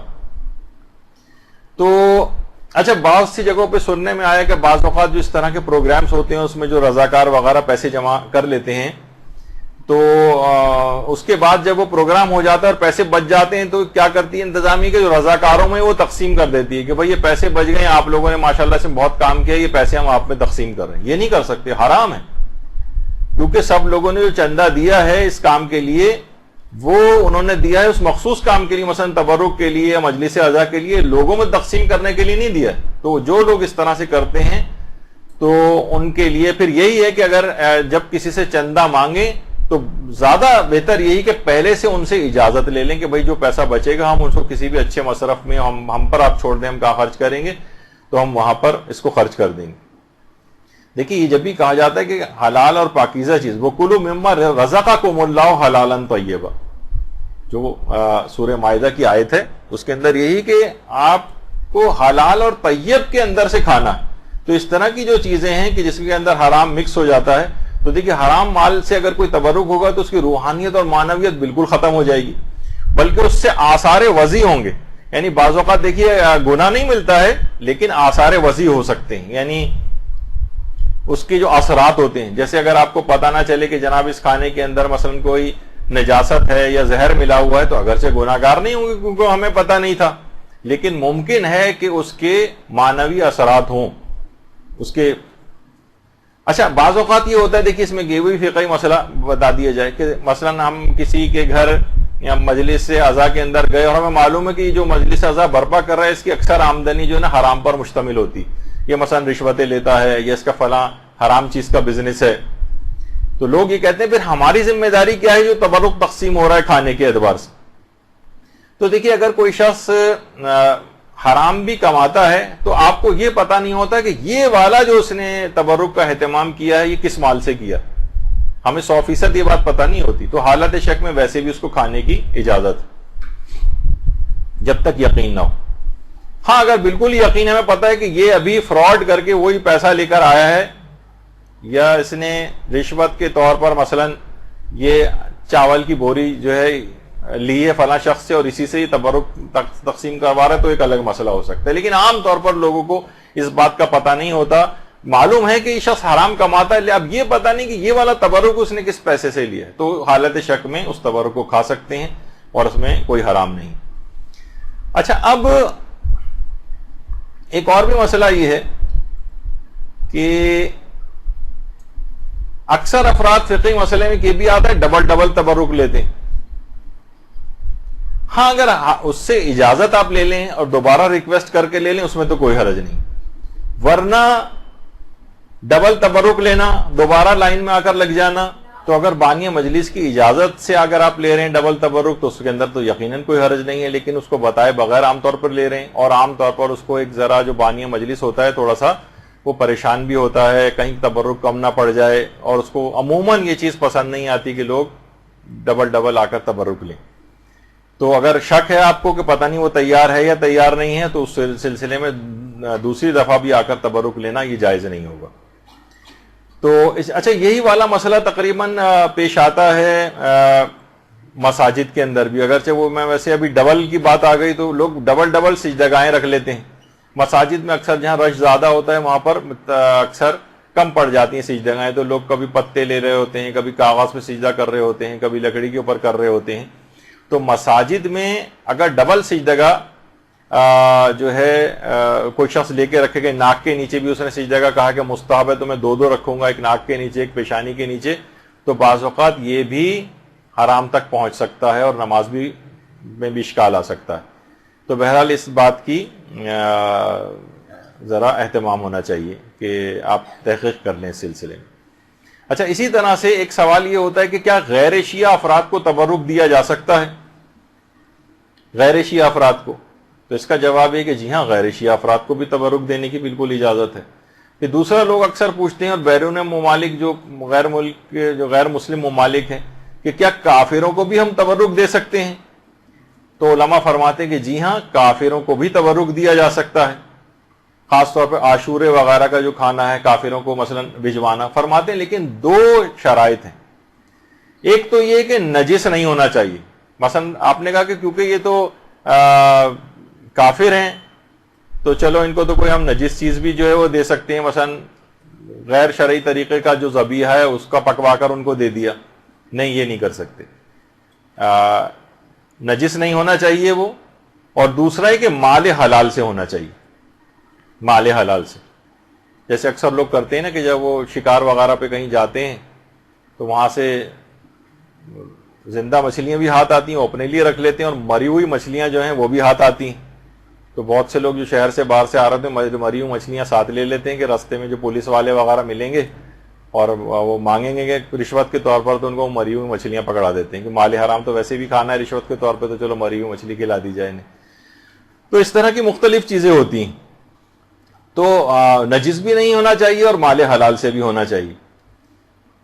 اچھا، ایک اور بھی ایک مسئلہ اس کے اندر یہ ہے کہ اگر کسی نے نظر کی ہے باقاعدہ کسی معین دن پر یا معین جگہ کی، تو پھر وہاں اس کے مطابق ہی عمل کرنا ضروری ہے.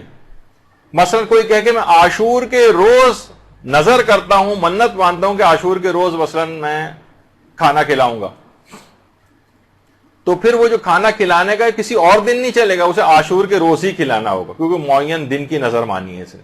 یا اکثر لوگ جو زیارات پہ جاتے ہیں اور سید محمد کے جو روزے کے اوپر جاتے ہیں، تو اگر انہوں نے نظر کی کہ میں سید محمد کے روزے پر جب بکرا ذبح کرواؤں گا تو اس نظر کو وہیں پورا کرنا ضروری ہوگا. چاہے آپ وہاں سے آ جائیں، جب آپ کا کام ہو جائے تو وہ پیسے وہاں بھجوا دیں جو وہاں پر ہی جانور ذبح ہو. لیکن اگر آپ نے عموم رکھا ہے، اس کے اندر کہا کہ جانور کہیں پہ بھی میں ذبح کروا دوں گی، لیکن یہ کہ میں ان کے نام پر، تو اپنے وطن میں بھی کر سکتے ہیں اور کسی بھی جگہ کر سکتے ہیں. تو اگر نظر ہے تو اگر کوئی معین کی ہے آپ نے جگہ یا دن، تو اس کے مطابق عمل کرنا ضروری ہوتا ہے پھر کہ تبرک پھر اسی طور پر ہی ہو جو آپ نے نظر مانی ہے اس کے مطابق ہونا چاہیے. اچھا، اب اس کے بعد ایک مسئلہ اس کے اندر یہ آتا ہے. ہاں، ایک سوال یہ بہت آتا ہے، یہ بیچ میں ایسے ہی آ گیا، اگر جو ہمارے اس سے متعلق نہیں تھا. یہ اتنا زیادہ یہ سوال پوچھا گیا تھا کہ میں نے سوچا کہ اسی میں سوال بھی ڈال دیا. کیا قربانی کے گوشت پر نیاز دی جا سکتی ہے؟ تو جی ہاں، دی جا سکتی. اتنے ہزار لوگوں نے سوال پوچھا کہ جو ہے اس کو سوچا کہ اس کو الگ سے بھی بیان کر دیا جائے.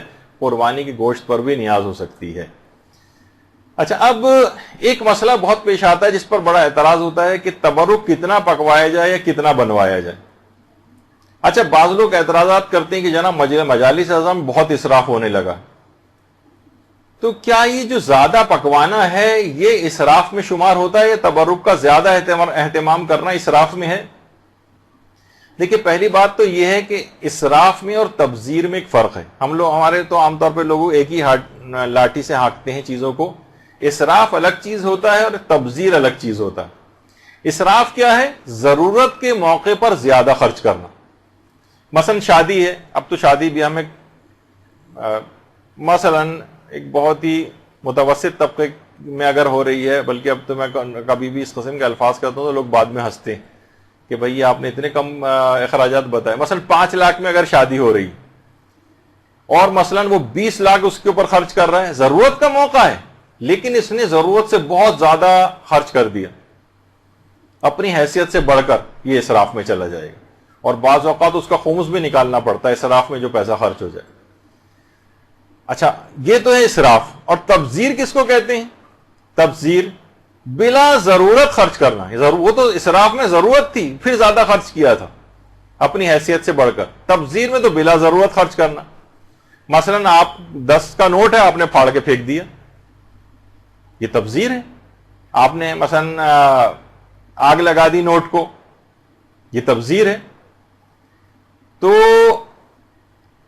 اسراف میں اس شخص کو دیکھا جاتا ہے کہ جو کہ اس کی حیثیت کیا ہے، اور تبذیر کے اندر حیثیت نہیں دیکھی جاتی. مثلاً کہا جاتا ہے کہ دیکھیے اگر ضرورت ہے نا تو آپ 1000 واٹ کا بھی بلب جلائیے. مثلاً اس وقت آپ اتنی بڑی تعداد میں خواتین یہاں بیٹھی ہوئی ہیں، کتنے اے سی چل رہے ہیں، پنکھے چل رہے ہیں، لائٹیں جل رہی ہیں، یہ ضرورت کا موقع ہے اس وقت. لیکن اگر کوئی بھی نہ ہو اور یہ سب لائٹیں، پنکھے اور اے سی چل رہے ہوں، یہ ناحق ہو جائے گا. یعنی اس کے اندر حق اور ناحق موقع جو ہے وہ دیکھا جاتا ہے. یعنی جب واقعی ضرورت ہو تو 1000 واٹ کا بھی بلب جلائیے، اور ضرورت نہیں ہے، دن نکلا ہوا ہے تو 0 پاور کا بھی کیوں جلائیں، ناحق موقع ہے. تو اسی طریقے سے مثلا اگر کوئی شخص بہت زیادہ امیر بھی ہے، مثلا کوئی کروڑپتی، ارب پتی، اس کے لیے بھی 10 کا نوٹ پھاڑنا جائز نہیں ہے. وہ کہے گا میں تو اتنا ارب پتی لی، کیا حیثیت ہے 10 کے نوٹ کی، میں پھاڑ رہا ہوں یا جلا رہا ہوں. نہیں، یہ تبذیر ہے.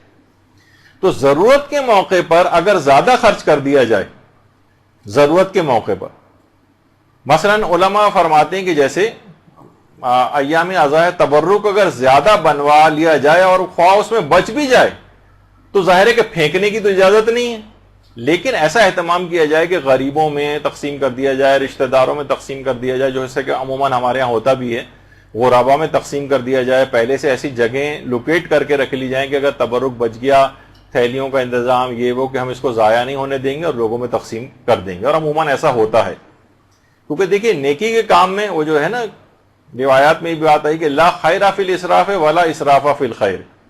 خیر کے کاموں میں کوئی اسراف نہیں اور اسراف کے کام میں کوئی خیر نہیں. تو اس میں بھی یہی ہے. اور باقاعدہ جو ہمارے چھٹے امام جعفر صادق علیہ الصلوۃ والسلام،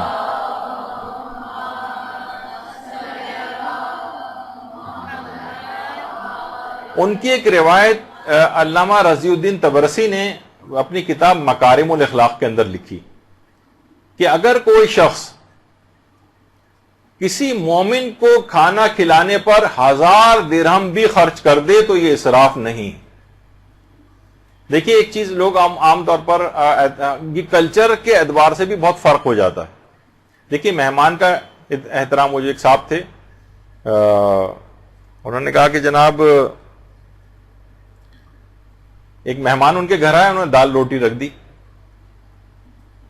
کہا کہ دیکھیے وہی ہے نا کہ جو اپنے لیے پسند کرو وہی مسلمان بھائی کے لیے پسند کرو. تو ہمارے گھر دال روٹی تھی تو آپ کے لیے بھی یہ انتظام ہے. تو انہوں نے یہی کہا کہ جھوٹوں پر تو خدا کی لعنت ہے ہی، لیکن اتنے سچوں پر بھی اللہ کی لعنت ہو. تو بہرحال یعنی مہمان کو جب آپ کبھی گھر پہ بلاتے ہیں تو اس کے لیے اہتمام کریں، چاہے اس کے بعد کھانا بچ جائے، ٹھیک ہے، اس کو ضائع کر کے پھینکے نہیں کوڑے میں، اس کا کوئی انتظام ہو، اپنے پاس فریز کر کے رکھ لیں، کسی ملازم کو دے دیں، کسی جگہ بھجوا دیں، کہیں تقسیم کروا دیں. لیکن مہمان کے لیے اچھا سے کھانے کا انتظام کرنا، زیادہ مقدار میں کھانے کا انتظام کرنا، اس میں اسراف نہیں. امام فرماتے ہیں کسی ایک مومن کو کھانا کھلانے میں بھی اگر 1000 درہم خرچ ہو جائیں، اس زمانے کے 1000 درہم، ابھی بھی 1000 درہم کے معنی ہیں کہ 1000 درہم جو ہیں وہ کتنی بڑی جو ہے، وہ اگر آپ موجودہ زمانے کے اعتبار سے دیکھیں تو اس کی مقدار ہو جاتی. تو بہرحال اس میں اسراف نہیں. اچھا بہت سے لوگ دیکھیں عرب جو معاشرے ہیں اس میں اکثر آپ دیکھتی ہیں کچھ تو واقعتاً اسراف وغیرہ بہت ہوتا ہے. یہ بھی اگر مثلا پھینکا نہ جائے اور غریبوں میں تقسیم کر دیا جائے دعوت کے بعد تو اسے بھی اسراف نہیں کہیں گے. اور باقاعدہ وہاں ہمارے جو نجف سے ہمارے جو پاکستانی طالب علم اور علماء وہاں پر آتے ہیں تو جب ہم ان سے وہاں کے علماء کے حالات پوچھتے ہیں تو کہتے ہیں آپ علماء کے گھر اگر دعوت پہ جائیں تو خود چاہے وہ بہت کم کھاتے ہیں لیکن مہمان کا اکرام اتنا زیادہ ہے کہ اگر بہت بڑا سا بھی دسترخوان ہے تو اس کے اندر اس دسترخوان پہ 1 انچ بھی جگہ نہیں ہوتی جہاں جو انہوں پر نہ کر دیں کھانے کی کسی چیز سے. یعنی مہمان کا ایک اکرام ہے. ٹھیک ہے، ضائع نہیں کیا جائے، یہ تو بات بالکل برحق ہے، ضائع کرنا حرام ہے، وہ اس میں شمار ہو جائے گا، وہ تو تبذیر میں چلا جائے گا کہ آپ اس طرح سے کھانا پھینک پھینک کر ضائع کر رہے ہیں. لیکن اس کے اندر کوئی اسراف نہیں. حضرت ابراہیم کے متعلق یہ بات ملتی ہے کہ مہمان کے لیے کثیر مقدار میں کھانا پکواتے تھے، اور بچ جائے، اگر ہمارے ساتھ بھی ہے کہ اگر بچ جائے تو ان کی بھی سیرت یہ تھی کہ خود استعمال کرتے تھے یا دیگر افراد کو دے دیتے تھے. بہرحال اس کو پھینکنا کسی جگہ جائز نہیں. جب بھی جو قرآن کی آیت بھی ہے کہ کلو وشربو ولا تسرفو، کھاؤ پیو لیکن اسراف نہ کرو، یعنی پھینکو ایکو نہیں، ضائع نہیں کرو. اور بلکہ روایت میں آیات میں یہ بات بھی آئی ہے کہ نہ تو اتنا کم کرو کہ بالکل ہی اپنے ہاتھوں کو گردن سے باندھ لو، نہ اتنے زیادہ اس کو کر دو کہ بالکل یہ معاملہ آپ کے ہاتھ سے نکل جائے. اتنا زیادہ آپ نے اسراف کر دیا اور کہ اس کے اندر حرام وغیرہ تک بات پہنچ جاتی. تو اکثر ایسا بھی ہوتا ہے کہ دیکھیے فقہی مسائل کے اندر بھی آتا ہے کہ اکثر لوگ جو ہے مجالس مساجد کے اندر افطاریوں اور سحریوں کا انتظام کرتے ہیں اور اس میں سے بہت تعداد بچ جاتی ہے. تو مجالس اور امام بارگاہوں کے اندر جو اس طرح سے ہو جائے اور چیزیں بچ جائیں، دیکھیے تبرک اگر بچ جائے تو کیا کرنا چاہیے. تبرک اگر بچ جائے تو دیکھیے اگر وہ تبرک کسی کی شخصی ملکیت تھا تو جو صاحب غذا ہے اس سے آپ اجازت کے بغیر کسی کو نہ دیا جائے. مثلا کسی سے اگر آپ نے شخصی طور پر ڈونیشن لیا تھا اور وہ بچ گیا تبرک، تو آپ کو چاہیے کہ اس سے شخصی طور پر اجازت لیں، حتیٰ کہ آپ ادھر ادھر لوگوں میں تقسیم بھی اس کی اجازت کے بغیر نہیں کر سکتے، کیونکہ ممکن ہے کہ وہ چاہتا ہو کہ بھئی یہاں پر کھانا کھلا دیں، جو بچ جائے ٹھیک ہے میں گھر لے جاؤں گا، اپنے گھر والوں کو دوں گا، اپنے پڑوسیوں کو دے دوں گا، اپنے رشتہ داروں کو دے دوں گا، اور آپ کو اس کی نیت پتہ نہیں، تو یہ تبرک اس کی اجازت کے بغیر کسی اور کو نہیں دیا جا سکتا، جو غریبوں کو بھی نہیں دیا جا سکتا. ہاں اس کو اگر نیت کا پتہ چل جائے تو ایک الگ بات ہے. اچھا دوسری اس کی اجازت ہو تو ایک الگ بات ہے. دوسرا یہ کہ اگر تبرک کسی معین نظر شرعی کا ہے اور وہ بچ گیا، مثلا اس نے یہ کہا کہ جناب مجلس عزا ہی کے اندر اس کو تقسیم کیا جائے، تو اب کسی اور پروگرام کے اندر کوئی اور مسجد کا کوئی مجلس کا کوئی پروگرام ہو رہا، کوئی اور اس سے ہٹ کر کوئی پروگرام ہو رہا ہو مجلس سے، تو اس میں تقسیم نہیں ہو سکتا کیونکہ معین نظر شرعی کا. اچھا کئی افراد کے چندہ دینے والے بہت سارے افراد ہیں تو سب کی اجازت ہونی چاہیے، یا تو ان کی اجازت سے کسی دوسری جگہ پر خرچ کریں. مثلا اگر ہم نے خود ہی چندہ دیا ہے اور تو ہم کہیں پہ بھی اس کو تقسیم کروا سکتے ہیں، اور جتنے لوگوں نے چندہ دیا ہے ان سب کی اجازت ہونی چاہیے. اچھا بعض اوقات یہ ہوتا ہے کہ چندہ دینے والے افراد معلوم نہیں ہوتے، بہت سے لوگوں سے چندہ لیا اور اس کے بعد ہمیں پتہ ہی نہیں، تو پھر اس مال کو یہ جو بچ گیا ہے اس وقت تبرک کے پیسے بچ گئے یا تبرک بچ گیا تو یہ مال مجہول المالک سمجھا جائے گا، اور حاکم شرع مجتہد کے وکیل سے اجازت لے کر پھر اس کو تقسیم کروا سکتے ہیں، اس کا جو بھی مصرف ہوگا. سب سے بہتر تو یہ کہ جس وقت بھی چندے وغیرہ کام، کیونکہ یہ بہت اس کے سوالات بھی آتے ہیں، ہم نے دیکھا ہے علماء سے بھی پوچھے جاتے ہیں، مدرسے کے بھی اس پہ سوالات بہت آتے ہیں کہ اس طرح سے جو پیسہ بچ جاتا ہے اس سے کیا کیا جائے. تو چندہ دینے والے افراد اگر نامعلوم ہیں تو حاکم شرع سے رابطہ کر کے ان سے اس پیسے کا مصرف معلوم کر لیا جائے. اچھا اب بہتر تو یہ کہ جس وقت چندہ لے رہے ہیں ان سے اسی وقت اجازت لے لی جائے کہ بھئی آپ دے رہے ہیں، جو بچ جائے گا ہم فلاں فلاں چیز میں استعمال کر لیں گے، تو پھر کام ٹھیک ہو جائے گا. اچھا پھر ایک سوال، آیت اللہ شبیری زنجانی ہمارے جو ایک مرجع ہیں اس وقت ماشاءاللہ حیات ہیں، ان سے بھی یہ سوال پوچھا گیا کہ تبرک وغیرہ کے سلسلے میں جو پیسے ہیں بعض اوقات وہ بچ جاتے ہیں، تو کیا ہم یہ کر سکتے ہیں کہ مسجد یا امام بارگاہ کا مائک خرید لیں؟ اس سے مائک وہ بھی تو ضرورت ہوتی ہے نا مجلس کے لیے، تو انہوں نے منع کر دیا نہیں، تبرک کے لیے اگر آپ نے لیا ہے تو اسی مصرف میں اس کو استعمال ہوگا، اس سے کسی اور مصرف میں اس کا استعمال نہیں ہو سکتا. پھر ایک سوال یہ ہوتا ہے کہ مساجد میں کیا کھانا کھلانا جائز ہے؟ مثلا بہت سے امام بارگاہیں چھوٹی ہیں، مسجد کے ہال بھی استعمال ہونے لگتے ہیں، اس کے بعد کھانا لگ رہا ہے، مسجد کے اندر بھی کھانا لگنا شروع ہو گیا اور دسترخوان بچھنے لگے. تو علماء فرماتے ہیں کہ 3 شرطیں پوری ہونی چاہیے. نمبر 1 تو ہے کہ متولی شرعی کی اجازت ہونی چاہیے، اس کی اجازت کے بغیر نہ کریں یہ کام، جو بھی متولی شرعی ہے مسجد کا، جس کے ہاتھ میں مسجد کا اختیار ہے مجتہد کی طرف سے. اور دوسرا یہ ہے کہ مسجد کو گندا اور خراب نہ کیا جائے.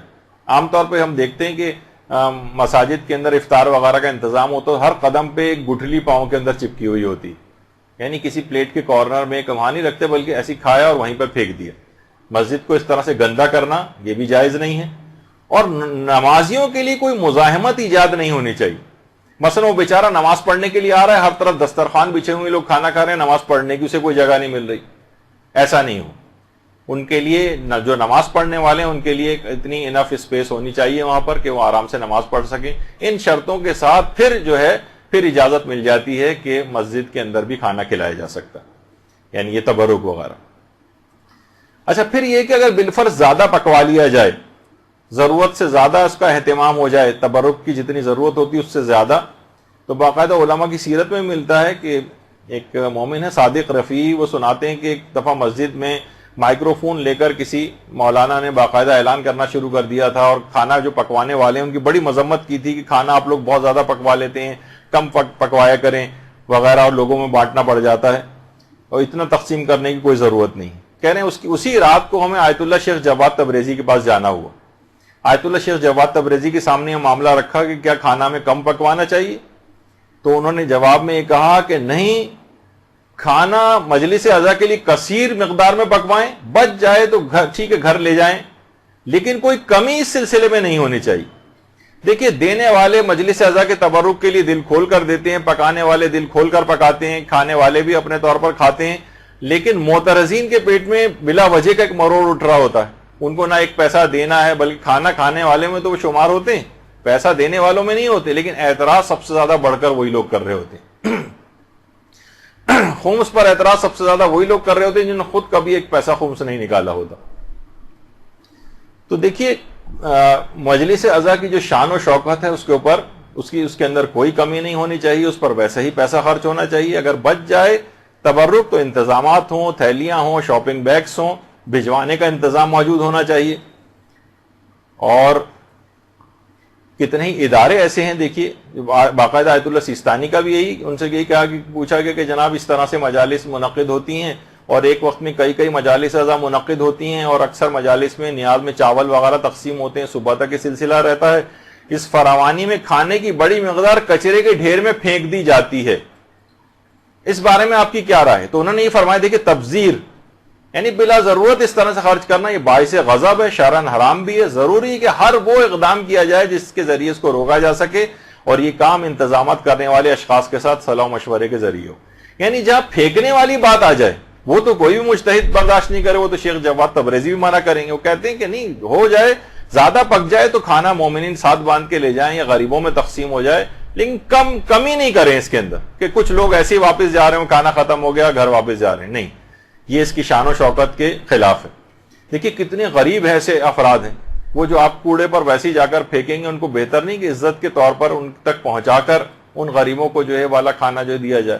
یہ کتنے جب ہی شوکیسوں کے اندر جو لگی, بازار کے کھانوں کے اندر اکثر علماء نے کہا ہے کہ خاص طور پر دینی طالب علم بازاروں میں جو سجی ہوئی چیزیں ہوتی ہیں شوکیسوں میں, وہ خرید کے نہ کھائیں, ان میں ایک بے برکتی آ جاتی. غریب جو خرید نہیں سکتے ان کو حسرت بھری نگاہوں سے جب ان چیزوں کو دیکھتے ہیں, ان کھانوں پہ سے برکت اٹھ جاتی. تو بہرحال یہ کہ ان تک ویسے ہی چیز پہنچائی جائے. تو لیکن یہ کہ بارگاہ حسینی کے اندر تو دیکھیے سبھی فقیر ہیں, یا فقیر و غنی کا کوئی فرق نہیں. آیت اللہ محمد حسین غروی اصفہانی کمپانی آیت اللہ بہجت کے اساتذہ میں سے تھے, نجف میں ان کی عالمیت تھی. لوگ یہ دیکھتے تھے تبرک کی جو چائے ہے یہ خود نکال کر لوگوں کو دے رہے ہیں. مرجع تقلید جیسے آیت اللہ سیستانی خود چائے اگر تقسیم کرتے آپ کو نظر آئیں تو کیسا لگے گا؟ یعنی لوگ بڑے حیران ہو جاتے تھے. اچھا, یہ خود کیا کرتے تھے؟ چائے تقسیم کرتے تھے خود, جبکہ مرجع تھے آیت اللہ کمپانی. ان کے متعلق علماء کہتے ہیں کمپانی اسی وجہ سے کہ ان کے والد کی کمپنیاں تھیں, بہت ہی امیر کبیر آدمی تھے.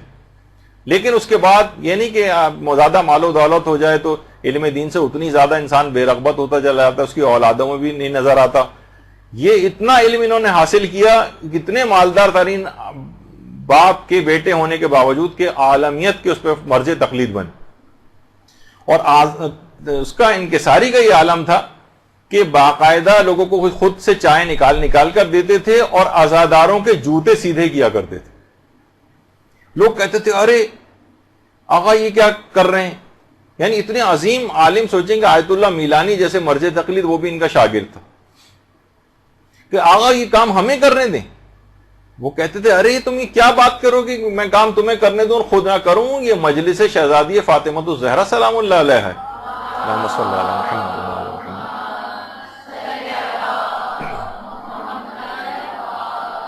ارے یہ مجلس امام مظلوم علیہ الصلوۃ والسلام ہے، ممکن ہے کہ میری نماز شب قبول نہ ہو، ممکن ہے کہ میرے دیگر اعمال قبول نہ ہوں، مگر یہ عمل تبرک کی تقسیم یہ اور مجلس اعظم میں عزاداری کی خدمت یہ لازماً قبول ہوتی. میں اس کام کو کیسے چھوڑ دوں، میں اس کام کو ترک نہیں کر سکتا.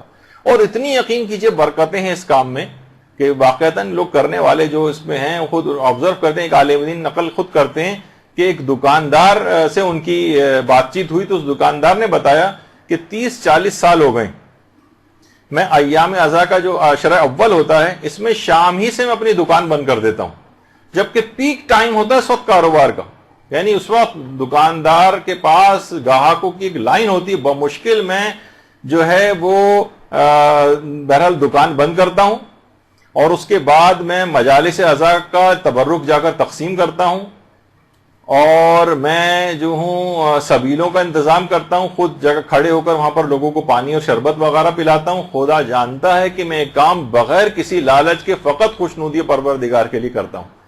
اور اس نے خود بتایا ان عالم دین کو کہ اس کاروبار کی اس میرے اس عمل سے اگرچہ میں دکان بند کرتا ہوں، پیک آورز میں دکان بند کر کے جاتا ہوں، اس قدر برکت اللہ نے میرے کاروبار میں اس کے بعد سے دی کہ دکان ہر وقت میری گاہکوں سے بھری رہتی ہے، بمشکل گاہکوں کو دکان سے باہر نکال کے دکان بند کرنا پڑتی. اللہم صلی علی محمد وعلی محمد.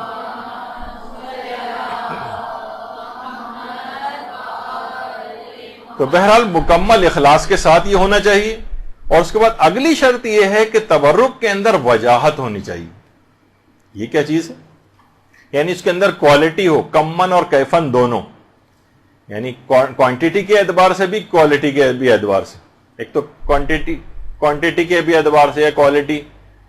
جیسے میں نے ایک دفعہ سنایا تھا کبھی کسی کلاس میں واقعہ کہ انڈیا کے کسی علاقے کے اندر یعنی باقاعدہ اگر 15 منٹ کی مجلس ہے تو وہ نمک پارے کی ہوتی، اور اگر 25 منٹ کی ہے مثلاً تو اس میں بند وغیرہ تقسیم ہوتے ہیں، اور اگر آدھے گھنٹے کی ہے تو اس کے اندر جو ہے باقر خوانی یا کوئی اور اس طرح کی چیز تقسیم ہوتی، اور اس کے بعد اگر 1 گھنٹے کی ہے، پونے گھنٹے کی ہے تو اس کے اندر بریانی تقسیم ہوتی.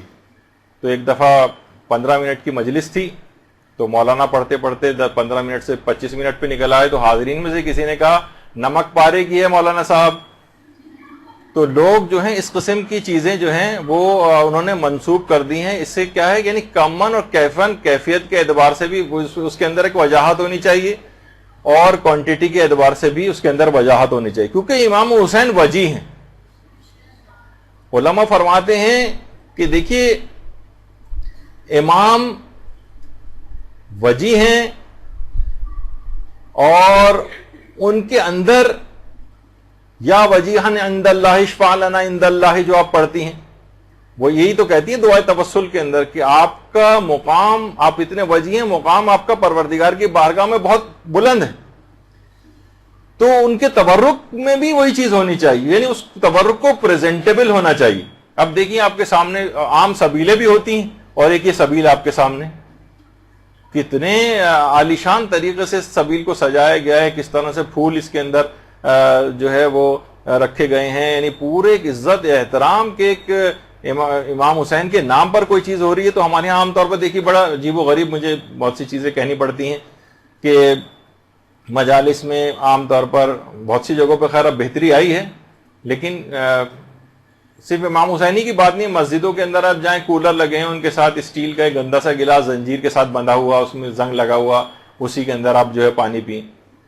عام طور پر جو چائے کے کپس وغیرہ ہوتے ہیں دیکھا ہے میں نے مختلف جگہوں پہ چائے تقسیم ہوتی ہے، کپوں کے سب کنارے ٹوٹے ہوئے ہیں. اسٹیل کی جو پلیٹیں عام طور پر ہوتی ہیں ان کو دھویا بھی صحیح سے نہیں جاتا، چکنی پلیٹیں چکنے چمچے وغیرہ دیے جا رہے ہوتے ہیں. امام حسین وجی ہیں، ان کے لیے تمام تبرکات کا جو انتظام ہونا چاہیے وجی انداز میں ہونا چاہیے. کوشش آپ یہ کریں، کھانے دیکھیے پک رہے ہیں، یہ آپ کے سامنے جو تصویر ہے، آپ تو بس آرڈر کر کے آ گئے، وہ کتنے گندے طریقوں سے کھانے وہ لوگ پکا رہے ہوتے ہیں. پائپ کے ذریعے اس کے اندر پانی ڈال رہا ہے کوئی بھی گندا سا غلط طریقے سے، اس کے بعد پک کے آ جاتا ہے، آپ بھی سوچتے ہیں بس کون اس میں زیادہ تحقیق کرے. تو ایسا نہیں ہونا چاہیے. دیکھیے کوشش کریں کہ ڈسپوزیبل کپس استعمال کر لیں. اب لوگوں کی طرف فطرتیں ذرا نفیس ہو گئی ہیں، بہتری کی طرف وہ جاتے ہیں، کراہیت کرتے ہیں. کیوں گندے کپوں کے اندر ایک کے دوسرے کو تیسرے، بہت سی بیماریاں بھی بعض اوقات لگ جاتی ہیں اس انداز سے، گندے کھانوں کی وجہ سے یا گندے برتنوں کی وجہ سے. تو آپ دیکھیں کہ بہت سی جگہوں پر جہاں اس کا اچھا اہتمام ہوتا ہے تو باقاعدہ جو پلاسٹک کی گلوز پہن کر چیزوں کو جو ہے وہ سرو کیا جاتا ہے. اور یہ آپ دیکھ رہے ہیں کہ خود ائمہ کے حرموں میں یا جو اچھی جگہ ہیں بعض اوقات وہاں پر سب نے پلاسٹک کی گلوز وغیرہ پہنے ہوئے ہیں، حتیٰ کہ جو ہیں وہ میڈیکل ماسک وغیرہ لگائے ہوئے ہیں تاکہ اس کے اندر کسی بھی طرح کے کوئی جراثیم یا وہ اس طرح سے نہ جائیں. تو اچھے طریقوں سے، پریزنٹیبل طریقے سے بھی سب چیزیں ہو سکتی ہیں.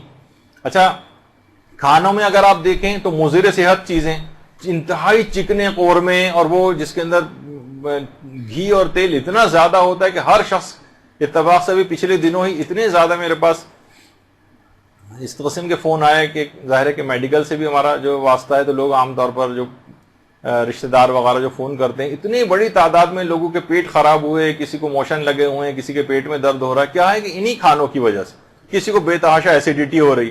آپ امام کے نام پر لوگوں کو چیزیں کھلا رہے ہیں، ان کو مضر صحت چیزیں کھلا رہے ہیں، ان کے کولیسٹرول لیول بڑھ رہے ہیں، وہ بیمار ہو رہے ہیں، دل کے مریض بن رہے ہیں، ان کے تیزابیت ہو رہی ہے، ان کی کوالٹی آف لائف خراب ہو رہی ہے. کیا کیا جا رہا ہے؟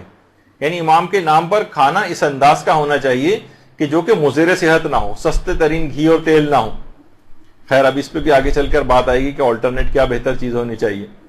پھر یہ کوشش یہ کریں کہ پریزنٹیبل طریقے سے عزت کے ساتھ لوگوں کو دیں. تبرک بھی اگر آپ تقسیم کر رہے ہیں ایک عزت کے ساتھ، احترام کے ساتھ، جو دیکھیے کہ یہاں تک بھی یہ چیز ملتی ہے کہ لا تبطلوا صدقاتکم بالمن والاذى، اپنے صدقات کو باطل نہ کرو اے ایمان والو، منت رکھ کر اور اذیت دے کر. تو بعض اوقات یہ ہوتا ہے کہ انسان بڑا گھمنڈی ہو کر، اس میں بہت ساری چیزیں ہیں کہ منت رکھ کر اور اذیت دے کر باطل نہ کرو اپنے صدقات کو. اس کے کیا معنی ہے، اس کی تفصیل میں تو ابھی میں نہیں جا رہا. بہرحال اس کے اندر ایک یہ بھی ہے کہ اس پہ بڑا احسان رکھ رہے ہیں، بڑے گھمنڈی انداز میں دے رہے ہیں. ایک دفعہ خود ایک بڑی مجلس اعضاء میں خود شریک تھا، اور اس کے بعد وہاں تبرک تقسیم ہو رہا تھا، شیر مال وغیرہ تقسیم ہو رہے تھے، میں بھی لائن میں لگ گیا. تو یقین کیجئے کہ وہ جو افراد تبرک تقسیم کر رہے تھے، وہ جتنا رعونت کے ساتھ، گھمنڈ کے ساتھ، تکبر کے ساتھ لوگوں پہ چلا رہے ہیں، چیخ رہے ہیں، لائن میں لگو فلاں یہ وہ، یعنی توہین آمیز ایک طریقہ تھا ان کا. ایسا نہیں ہونا چاہیے. تو اور نہ ہی اس کے اندر کوئی تفاخر ہونا چاہیے. مثلا بعض اوقات ہوتا ہے کہ اکثر لوگ جب وہ مجلس قضا گھر میں ہوتی ہے تو کچھ غریب لوگ آنے لگتے ہیں مانگنے کے لیے، تو آپ کوئی بات نہیں، ان کو ڈانٹ کر نہ بھگائیں، کچھ زیادہ بنوا لیں، 40-50 تبرک زیادہ بنوا لیں، جو لوگ آئیں ان کو بھی دے دلا کے رخصت کر دیں. عام طور پہ دیکھا جاتا ہے کہ یہ آ جاتے ہیں، یہ پروفیشنل ہیں، یہ ہر گھر میں جا کے مانگنے والے ہیں، تو کوئی بات نہیں، آپ کے پاس بھی اگر آ گئے تو دے کے وہ کیا کرے گا، کھائے گا ہی تو نہ جا کر، اس کو پھینکے گا تو نہیں کسی جگہ جا کر، اپنے گھر والوں کے لیے زیادہ تر لے کر جائے گا. غریب لوگ بہرحال ہوتے ہیں، وہ زیادہ بنوا لیں، لیکن ان کو اس طرح سے ڈانٹ پٹکار کر بھگانا نہیں چاہیے. تو بہرحال تفاخر کوئی نہیں ہونا چاہیے، دھتکارنا نہیں چاہیے، اس بات کی کوئی تعریف کے خواہاں نہیں ہونا چاہیے آپ کو کہ وہاں لوگ تعریف کریں کتنا زبردست بنایا تھا تبرک. ہاں، اچھی کوالٹی کا رکھیں، لیکن لوگوں کی تعریف کے خواہاں نہ ہوں. اسی طریقے سے کوشش کریں کہ کچھ دیگر اقسام بھی مانوی تبرک کی بھی اگر ساتھ کر دیں. کھانے پینے کی تو چیزیں ہوتی ہی ہیں، مثلا کوئی کتاب ساتھ میں دے دی جائے. مثلا یہ اس کا بھی ٹرینڈ ایک زمانے میں ہوا تھا جو پھر دوبارہ ختم ہو گیا تقریباً. یا مثلا کوئی بھی کتابچہ پمفلٹ وغیرہ، یہ دیکھیں آپ کے سامنے مثلا عید غدیر کا کوئی پروگرام ہو رہا ہے، اس میں باقاعدہ ایک کتابچہ پورا غدیر سے متعلق تبرک کے ساتھ تقسیم ہو رہا ہے، ساتھ میں رکھ کے دیا جا رہا ہے. تو اس طرح کی کوئی بھی چیز، چاہے وہ کچھ خاص عملیات ہوں، لوگوں کی رزق بڑھانے کے طریقے، کچھ مسائل دینیاں، کچھ احادیث کے کوئی کتابچہ، کوئی پمفلٹ. بہت سی جگہوں پہ ایک زمانے میں جس کی تھوڑی حیثیت ہوتی ہے، کچھ خواتین کے لیے مقنے وغیرہ بھی تقسیم ہوتے ہیں، یا نماز کی چادر وغیرہ تقسیم ہونے لگتی ہے. تو تبرک کی کچھ اچھی اقسام جو اور کھانے سے ہٹ کر بھی، اس میں بھی دماغ میں رکھنا چاہیے کہ اس پر بھی پیسہ خرچ کیا جائے. یہی وجہ کہ دیکھیے باقاعدہ جو ملتا ہے واقعات میں بھی کہ مہدی بحرالعلوم کے ایک شاگرد تھے شیخ حسین تبریزی. انہوں نے وادی السلام جو نجف اشرف کا قبرستان ہے، باقاعدہ وہاں چشم برزخی سے دیکھا کہ وادی السلام میں مدفون مومنین اور ملائکہ ایک نیک مومن کی روح کے استقبال کی تیاریاں کر رہے ہیں، اور اس کے لیے انواع اقسام کے جنتی کھانوں کا بھی اہتمام کیا گیا ہے۔ روضۃ الشہداء کتاب کے اندر باقاعدہ یہ واقعہ ہے۔ شیخ حسین تبریزی فرماتے ہیں کہ پوچھنے پر یہ معلوم ہو کہ اس شخص کو یہ مقام 3 خصوصیات کی بنا پر حاصل ہوا۔ نمبر 1، وہ اہل بیت رسول سے بے پناہ محبت کرتا تھا۔ نمبر 2، ہمیشہ رزق حلال کھاتا تھا۔ اور نمبر 3، سال بھر کے اخراجات کے بعد جو کچھ بچ جاتا تھا وہ سب عزاداری امام حسین کی راہ میں خرچ کر دیتا تھا۔ اللہم صلی علی محمد وعلی محمد۔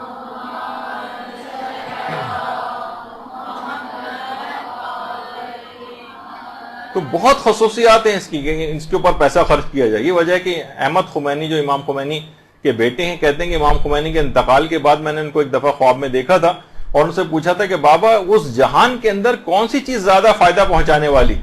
تو امام خمینی نے اپنے بیٹے سے کہا تھا کہ محمد و آل محمد کی ولایت اور ان کی محبت، اس کے اوپر سرمایہ کاری سب سے زیادہ کرو، اس پر پیسہ خرچ کرو، اور خود بھی اور اپنی اولاد کو بھی اہل بیت کے دامن سے وابستہ کرو، ان کے گھر کی نوکری کرو اور ان کی پناہ میں آ جاؤ۔ یہ چیز سب سے زیادہ فائدہ پہنچانے والی۔ اور باقاعدہ دیکھیے یہاں تک ملتا ہے کہ عیسائیوں تک کے لیے وہ بھی ہے، اور ہندو وغیرہ بھی اس کے اندر پیسہ خرچ کرتے ہیں۔ انڈیا کے ہندوؤں کے متعلق بات ملتی ہے کہ وہ بھی تبرک وغیرہ کے اندر جو ہے وہ پیسہ خرچ کر رہے ہوتے ہیں، تو اور ان کو بھی اس سے فائدہ ہوتا ہے۔ باقاعدہ بہار میں بھی یہ روایت ہے، سفینۃ البہار میں بھی ہے کہ حدیث میں امام نے بات فرمائی ہے کہ لوگ یہ گمان کرتے ہیں کہ ہماری محبت سے غیر مسلموں کو کیا فائدہ پہنچے گا۔ امام نے فرمایا خدا کی قسم وہ غلط گمان کرتے ہیں، ہماری محبت ان کے لیے بھی فائدہ پہنچانے والی۔ اچھا، اب وہ فائدہ کیسے پہنچاتی؟ علماء کہتے ہیں یا تو ان کے عذاب میں کمی ہو جائے گی، یا مثلا ان کی عاقبت بخیر ہو جائے گی۔ ہو سکتا ہے کہ مرنے سے پہلے ان کو دولت ایمان کی توفیق مل جائے اور وہ اسلام قبول کر لیں، یا ان کی عمر طولانی ہو جائے گی، یا ان کے رزق میں وسعت ہو جائے گی، کوئی نہ کوئی فائدہ ضرور ملے گا۔ تو جب ایک کافر کو ان تمام چیزوں کا فائدہ ہے، تو ایک مومن جو ان کا ماننے والا ہے، ان کا محب ہے، ان کے مطابق عمل کرتا ہے، ان کے فرامین پر عمل کرتا ہے، وہ جب یہ کام کرے گا تو کتنے فائدے اس کو حاصل ہوں گے آپ خود سوچ سکتی۔ دیکھیے ایک چیز اور بھی ہے، کافروں کو بھی اس سے فائدہ ہو جاتا ہے۔ ایک روایت ہے نا جس پہ اکثر علماء کے تحفظات بھی ہیں، کچھ نے اعتراضات بھی کیے ہیں۔ مثلا ایک روایت ہے کہ امام حسین علیہ السلام نے شہادت کے وقت سے پہلے شمر سے پانی کی درخواست کی تھی، یعنی پانی مانگا تھا، جس طریقے سے حضرت علی اصغر کو لے کر گئے تھے اور وہاں پر انہوں نے پانی مانگا تھا۔ کچھ کہتے ہیں کہ نہیں، امام کی توہین، امام کیسے ان سے پانی مانگ سکتے ہیں؟ اس کے الگ علماء نے جواب دی کہ اس وقت ہاں البتہ وہ بات غلط ہے کہ امام نے کہا کہ تم مجھے پانی پلا دو تو میں بیعت کر لیتا ہوں، یہ والی بات نہیں، یعنی امام نے صرف اس سے پانی کا تقاضا کیا۔ امام خمینی کے جو استاد تھے آیت اللہ شاہ آبادی، وہ فرماتے تھے امام کا یہ کام شفاعت کے غرض سے تھا، علی اصغر یا تو خود پانی مانگنا یا علی اصغر کے لیے پانی مانگنا، ورنہ امام نے اتنی جب پیاس برداشت کر لی تھی، اب تو معلوم تھا کہ اب تو شہادت ہونے والی ہے، اب تو ان کے نانا حوض کوثر سے انہیں سیراب کر ہی دیں گے، پھر پانی کیوں مانگا؟ کہا یہ امام کی جو وسیع مغفرت تھی، کیونکہ امام خدا کی رحمانیت، رحیمیت اور غفاریت کی جو تجلی ہے وہ امام کے اندر ظاہر ہو رہی تھی، یعنی اگر وہ شخص شمر اس وقت پانی دے دیتا تو امام کی اسے شفاعت مل جاتی اور امام کے قتل سے باز آ جاتا، علی اصغر کے قتل سے وہ لوگ باز آ جاتے اگر وہ اس کو پانی پلا دیتے، یعنی دسترخوان شفاعت بچھا ہوا تھا۔ امام نے ظاہر ہے وہ کوئی بھی شخص نہیں چاہتا، امام ہرگز نہیں چاہتے تھے کوئی بھی شخص جہنم کے اندر اس انداز سے چلا جائے، دسترخوان شفاعت بچھانے کی وجہ سے انہوں نے پانی مانگا تھا، نہ کہ صرف ان کو تو پتا تھا تو کچھ ہی دیر کے اندر شہادت ہو جائے گی اور حوض کوثر سے سیراب ہو جائیں گے۔ لیکن اس نے کیا کہا، اس ملعون نے کیا کہا؟ کہا کہ میں یزید کے 1 درہم کے بدلے بھی تمہاری نانا کی شفاعت کو قبول نہیں کروں گا، شمر نے، یہاں تک کہ وہ قیامت تک کے لیے اس کا نام وَلَعْنَةُ اللَّهِ شمرن، اور شمر پر اللہ کی لعنت زیارت عاشورہ کے اندر اس کا مصداق ہو گیا، بلکہ وہ شخص پہ بھی کے لیے بھی دعائیں کی جاتی ہیں کہ رحم اللہ من لعن شمرن، جو اس شخص پہ بھی اللہ رحم کرے جو شمر کے اوپر لعنت کرتا ہے۔ تو بہرحال اس کا مصداق ہو گیا وہ، تو صرف پانی پلانے سے اتنا زیادہ اس کو ہو جاتا کہ اتنے عظیم گناہ سے وہ باز آ جاتا اور عاقبت اس کی بخیر ہو سکتی تھی، دسترخوان شفاعت بچھا ہوا تھا۔ تو اب دیکھیے خود وہ پانی پلانا، مومنین جو ایک دوسرے کو پانی پلا رہے ہوتے ہیں اور سبیرے لگا رہے ہوتے ہیں اور کھانا کھلا رہے ہوتے ہیں، ان کے لیے کتنا زیادہ اس کے اندر فوائد ہوں گے۔ اب دیکھیے مومنین تو اپنی طور پر علماء سے بہت پوچھا گیا کتنے دسترخوان امام حسن ہے، دسترخوان حضرت علی اصغر ہے، اور دسترخوان جو سفرہ ام البنین ہے، اور اس کے علاوہ دسترخوان رقیہ ہے، اور عربوں کے اندر دسترخوان امام زمانہ ہے، امام حسن کا جو سفرہ ہوتا ہے وہ ہے، کتنی زیادہ آپ کو نظر آتے ہیں، اور سب کو علماء نے ریکمینڈ کیا کہ سارے ہونے چاہیے۔ لوگوں کی باتوں میں ہرگز نہ ہے کہ نہیں یہ نہیں اور وہ نہیں، اب تو ہر جگہ دسترخوان، ہر وقت کھانے، کوئی مسئلہ نہیں ہے اس کے اندر، بہت ریکمینڈ علماء نے اس میں کیا ہے۔ اور علماء خود بھی اس کے اندر بہت آگے ہوتے ہیں، خود بھی اس کی کھلائی میں، پکائی میں، خود اس کو سرو کرنے میں، آپ کتنی زیادہ ان کی اگر آپ دیکھیں علماء کی کہ خود اس کے اندر بڑھ چڑھ کر حصہ لے رہے ہوتے ہیں، ایک ایسی خدمت ہے کہ عالم ہونے کے باوجود بھی وہ کر رہے ہوتے ہیں۔ یہ آیت اللہ باقر الحکیم شہید ہیں، یہ خود لوگوں کو کھانا کھلایا کرتے تھے، اس طرح سے نکال کے دیتے تھے۔ یہ آیت اللہ تقی مدرسی ہیں، خود مرجع تقلید ہیں، مرجع ہونے کے باوجود لوگوں کو چائے پلا رہے ہیں اور لوگوں میں جو ہے کھانا کھلا رہے ہیں، لوگوں میں کھانا تقسیم کر رہے ہیں، کیونکہ اس کی بہت اہمیت ہے، دنیاوی و اخروی بے پناہ فائدے۔ لوگ کہتے ہیں کہ بھائی اس کے اندر بہت افراط بہت ہو گئی ہے، بہت زیادہ لوگ کرنے لگے ہیں۔ آیت اللہ وحید خراسانی بڑا زبردست جملہ کہتے ہیں، فرماتے ہیں عزاداری امام حسین میں تفریط ہی تفریط ہے، افراط نہیں، ہر چیز کمی کی طرف ہے۔ غم بھی جتنا بھی آپ کر رہے ہیں سب کم ہے، جتنا بھی آہو بکا کر رہے ہیں سب کم ہے، جتنا پیسہ خرچ کر رہے ہیں سب کم ہے، مکمل تفریط ہی تفریط ہے، افراط اس کے اندر ہے ہی نہیں، کمی کی طرف ہر چیز ہے۔ تو یہ جو کہنا کہ بہت ہو گیا بہت نہیں ہے، کہ ہر چیز کم ہے، جتنا بھی خرچ کریں اس کے اندر کوئی اس کے اندر ممانعت نہیں ہے، بلکہ زیادہ فائدے، دنیاوی کتنے فائدے ہیں۔ اب میرے پاس اتنا وقت نہیں ہے کہ ان فائدوں کو بھی جلدی بس میں کر رہا ہوں کہ انسان، علماء نے کہا کہ اس کی شخصیت کی معرفت ہوتی ہے، جو کھانا کھلاتا ہے وہ ایک آئسولیشن سے نکل جاتا ہے، اس کے علاوہ معاشرے میں اس کے عزت و وقار میں اضافہ ہوتا ہے، گھر میں اس کے خیر و برکتیں آنے لگتی ہیں، گھر سے آفات و بلائیں اس کی دور ہونے لگتی ہیں، اس کو تعظیم شاعر کا ثواب ملتا ہے جو بھی کھانا کھلا رہا ہوتا ہے، اس کی روحانی اور نفسیاتی جو اس کو خوشیاں ملتی ہیں کھانا کھلا کر وہ ملتی ہے، اس کے اندر اخلاق کریمانہ پیدا ہونے لگتے ہیں، سخاوت وغیرہ اس کے اندر پیدا ہونے لگتی ہے، اور اس طرح سے اس کی اولاد کی بھی تربیت ہوتی ہے، باقاعدہ نسلوں میں اس کی ثقافت اسلامی منتقل ہوتی ہے، بچوں کے اندر کتنا زیادہ بچے اس کے اندر اہتمام کرتے نظر آتے ہیں، تو یہ بہت اہم چیز ہے۔ اس کے علاوہ مومنین کے آپس میں تعلقات بہت زیادہ مضبوط ہوتے ہیں۔ دیکھیے کتنے ہی رشتہ دار ایسے ہیں جن کی سالوں ملاقات نہیں ہوتی، رنجشیں ہوتی ہیں، مجلسوں میں بلاتے ہیں، کھانے پر بلاتے ہیں، ان کی رنجشیں دور ہو جاتی ہیں، معاشی حالات جو ہے انسان کے بہت جو ہے وہ اس کے اندر بہتری آتی ہے۔ اگر اس کو بھی انٹروڈیوس کیا جائے کہ عورتیں بہت سارے کام جو گھروں میں کر سکتی ہیں، عام طور پر لوگ کہتے ہیں بزنس کیسے شروع کریں، ہم دکان لیں گے، ٹیکس دینے پڑیں گے، یہ کہاں سے ہوگا، گھروں پہ عورتیں کام شروع کریں، مجالس ازا کے تبرک بنائیں، گھر سے سپلائی کریں۔ کتنے لوگ جنہوں نے کام شروع کیا ہے، اب کیا ہے کہ زیادہ تر غیر مومنین افراد کی آپ خدمات لیتے ہیں، پیسہ بھی ان کے پاس جاتا ہے، اکثر اس میں سے دشمنان اہل بیت بھی ہیں، اپنے مومنین کی معاشی حالت بہتر ہوگی۔ روایات میں بھی ہے کہ اونٹ کے کوہان میں چھری اتنے جلدی اثر نہیں کرتی جتنا رزق ان لوگوں کے لیے آتا ہے جو دوسروں کو کھانا کھلاتے ہیں، رزق میں اس کے بہت برکت ہوتی ہے۔ اور بہرحال نیکیوں میں مسابقت ہوتی ہے، فاستبقوا الخیرات قرآن کا جو حکم ہے کہ نیکیوں میں ایک دوسرے سبقت لو، اسی بہانے غیر شیعہ افراد بہانے سے قریب آنے لگتے ہیں، اور مال سے جہاد کا بھی ثواب ملتا ہے، اور اخروی لحاظ سے دیکھیں تو حجوں کا ثواب ملتا ہے آپ کو۔ پیغمبر اسلام نے ایک دفعہ ارشاد فرمائی یہ بات کہ حج مبرور کی جو جزا ہے وہ سوائے جنت کے کچھ نہیں۔ لوگوں نے کہا کہ یا رسول اللہ حج مبرور، نیک لوگوں کا حج کون سا ہے؟ امام نے فرمایا اطعام الطعام و افشاء السلام، لوگوں کو کھانا کھلانا اور سلام کو عام کرنا۔ اس سے جو ہے وہ حج مقبول شدہ جو حج ہوتے ہیں نیک افراد کے، ان کا ثواب ملتا ہے۔ اور روایت میں آیا کہ جو بھی شخص مومن کھانا کھلائے گا اللہ اسے طعام جنت سے سرفراز کرے گا، اس کو نار جہنم سے نجات ملے گی اس کو۔ اور صرف پانی پلانے سے اس قدر نامہ اعمال بھاری ہوتا ہے کہ 70,000 نیکیاں فقط اس شخص کو جو پانی پلا رہا ہے، سبیل لگا رہا ہے، اس کو حاصل ہوگی، اور اولاد اسماعیل میں سے 10 غلام آزاد کرنے کا ثواب اس کو دیا جائے گا۔ کوشش یہ کریں کہ جو بھی اس میں تبرک بنانے والا ہو وہ باوضو ہو کر تبرک بنائے، ان کو ہدایت کر دیں۔ مثلا اگر کسی مومنین سے بنوا رہے ہیں، تلاوت قرآن کر تبرک، نیاز وغیرہ دلوا کر تبرک جو ہے وہ کھلایا جائے لوگوں کو. کوشش کریں کہ مینیو جو ہے وہ کھانے کا حفظان صحت کا خیال رکھیں، اچھی چیز ہو، مضر صحت نہ ہو. مثلا سادہ قسم کا اس طرح کا کھانا ہو جو صحت خراب نہ کرے، چاہے اچھی کوالٹی کا، بہتر کوالٹی کا، اچھی چیز لوگوں کو کھلائیں. پریزنٹیبل بھی ہو، صحت کے خرابی والی چیزیں بھی نہ ہوں. عام طور پر دال چاول اس طرح کی چیز کی جس میں نہ کوئی تیزابیت کسی کو ہوگی، اچھے طریقے سے وہ پیٹ بھر کے کھانا بھی کھا لے گا اور اس کو جتنا بھی اچھے سے اچھا کر سکیں کوالٹی کے اعتبار سے. اسی طریقے سے مثلا پھلوں کو بھی رائج کرنا چاہیے. پھل ہیں حفظان صحت کے اعتبار سے جو ہے وہ تقسیم کیے جاتے ہیں.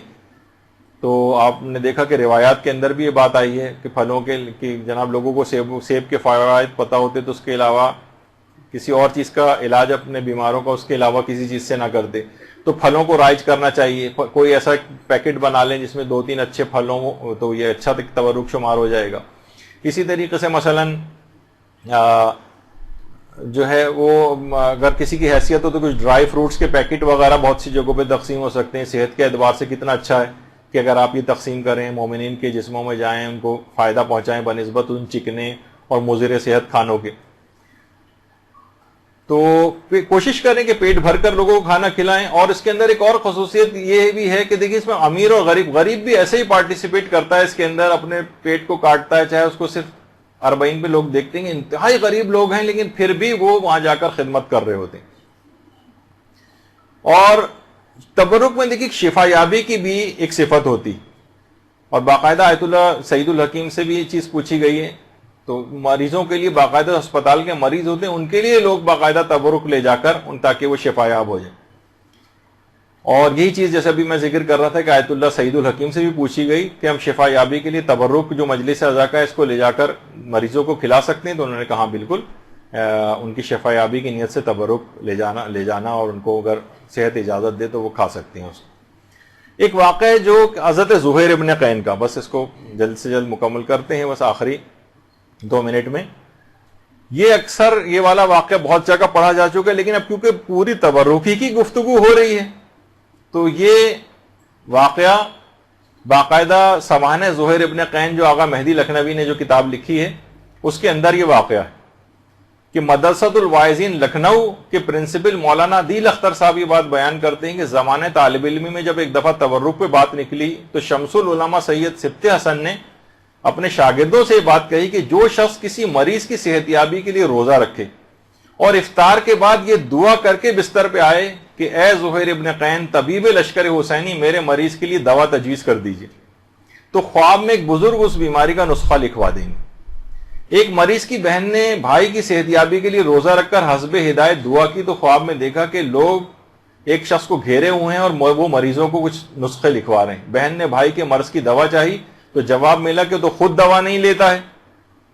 انہوں نے کہا ایسا تو نہیں ہے، دوا تو اس نے بہت کی ہے لیکن شفایاب نہیں ہوتا. فرمائے وہ مجلس حسین کا تبرک کیوں نہیں لیتا ہے؟ صبح ہوئی تو اللہم صلی علی محمد وعلی محمد.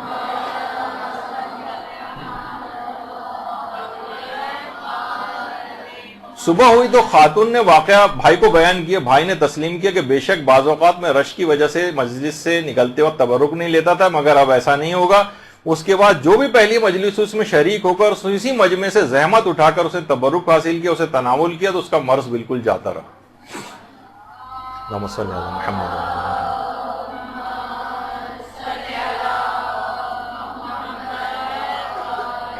اس کے بعد یہ واقعہ وہاں کے ایک رسالہ چھپتا تھا اس کے اندر بھی چھپا. اس کے بعد بہت سے اس زمانے میں طبیب ہوا کرتے تھے، انہوں نے یہی والا طریقہ اپنے جو بہت سے ایسے مریض جو شفا یاب نہیں ہو رہے تھے ان کے لیے کیا اور اس کے بعد مجلس اعضاء کا تبرک کا اہتمام ان کے لیے کیا تو وہ بھی مسلسل اس لحاظ سے صحت یاب ہوتے گئے. تو بہت اس کے بعد یہ واقعہ جو ہے وہ مشہور بھی ہوا. تو بہرحال دیکھیے یہ ایسی چیزیں ہیں. اور اب اس کی اتنی اہمیت ہے کہ باقاعدہ اسرار الشہادات علامہ دربندی کی کتاب اس میں پہلی جلد کے اندر ایک واقعہ ہے قطیف کی خواتین کی ایک مجلس کا کہ ایک غریب اور مخلص خاتون تھی، ایک مومنہ، اس کے گھر مجلس تھی، لوگوں کی زیادہ تعداد وہاں پر بھی آ گئی. اب وہ بہت پریشان ہوئی کہ میں ان کا انتظام کھانے کا کیسے کروں گی. تو اس قطیف کی اس مجلس میں عورتوں نے باقاعدہ مشاہدہ کیا کہ اچانک سے کچھ نورانی اور ملکوتی خواتین اس محفل کے اندر آ گئیں.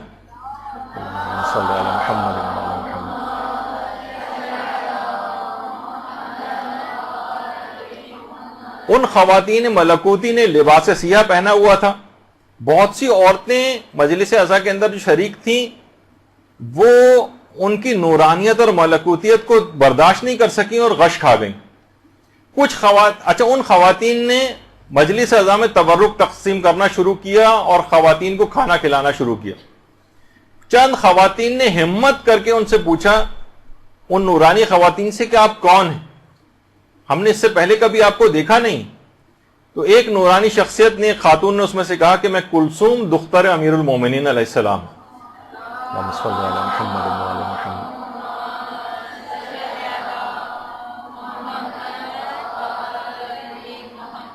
اور وہ جو تمہارے سامنے دوسری خاتون ہے وہ زینب بنت علی سلام اللہ علیہ ہیں. اور وہ جو تو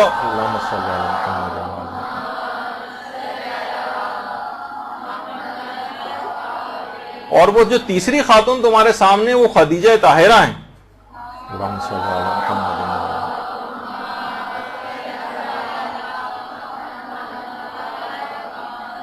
اور وہ چوتھی خاتون جن کا نور زمین و آسمان سے ساطع ہو رہا ہے، اور یہ وہی ہیں جن کے نور سے چاند اور سورج اور ستارے روشن ہوتے ہیں. یہ سید الشہداء کی مظلوم والدہ فاطمہ الزہرا سلام اللہ علیہ ہیں.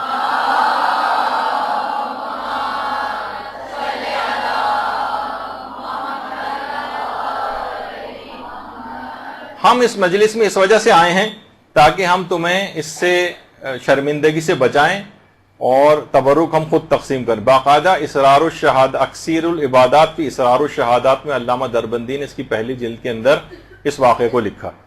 تو اس طرح سے مجالس عزا کے تبرک کی تقسیم کے لیے نورانی شخصیتوں کا آنا بھی مشاہدات کے اندر آیا ہے. قطیف کی خواتین کا یہ واقعہ بہت مشہور ہوا تھا، یہاں تک کہ اس کتاب تک کے اندر ہی آیا، اور بھی اس کے علاوہ بھی بے شمار اس کے واقعات اور مکاشفات. تو بہرحال اس کو بالکل اچھے طریقے سے اس کا اہتمام کرنا چاہیے. اتنا بابرکت ہے یہ کہ باقاعدہ کسی شاعر نے بڑا اچھا اس میں شعر کہا ہے کہ رضوان تیرا خوان جنا تجھ کو مبارک، جنت کی جو نعمتیں کا خوان ہے تجھ کو مبارک، میرے لیے مجلس کا تبرک ہی بہت. تو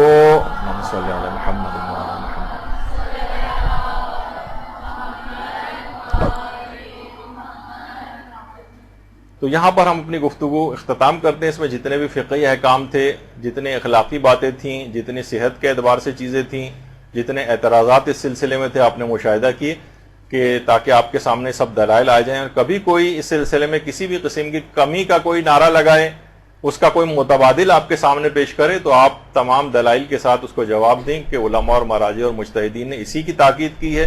اس میں جتنی زیادہ اس کے اندر کوششیں کی جائیں، کتنا زیادہ اس کا اہتمام کیا جائے، اس کے اندر کوئی اسراف نہیں ہے. اور اگر کچھ بچ جائے تو لوگوں کے اندر تقسیم کرنے کا اہتمام کرنا چاہیے. تو گفتگو یہاں پر اختتام پذیر ہوتی ہے. انشاءاللہ ایک کلاس مسائل عزاداری کے سلسلے میں فقہی مسائل کے حوالے سے ایک آگے اور بھی ہوگی اگلے ہفتے.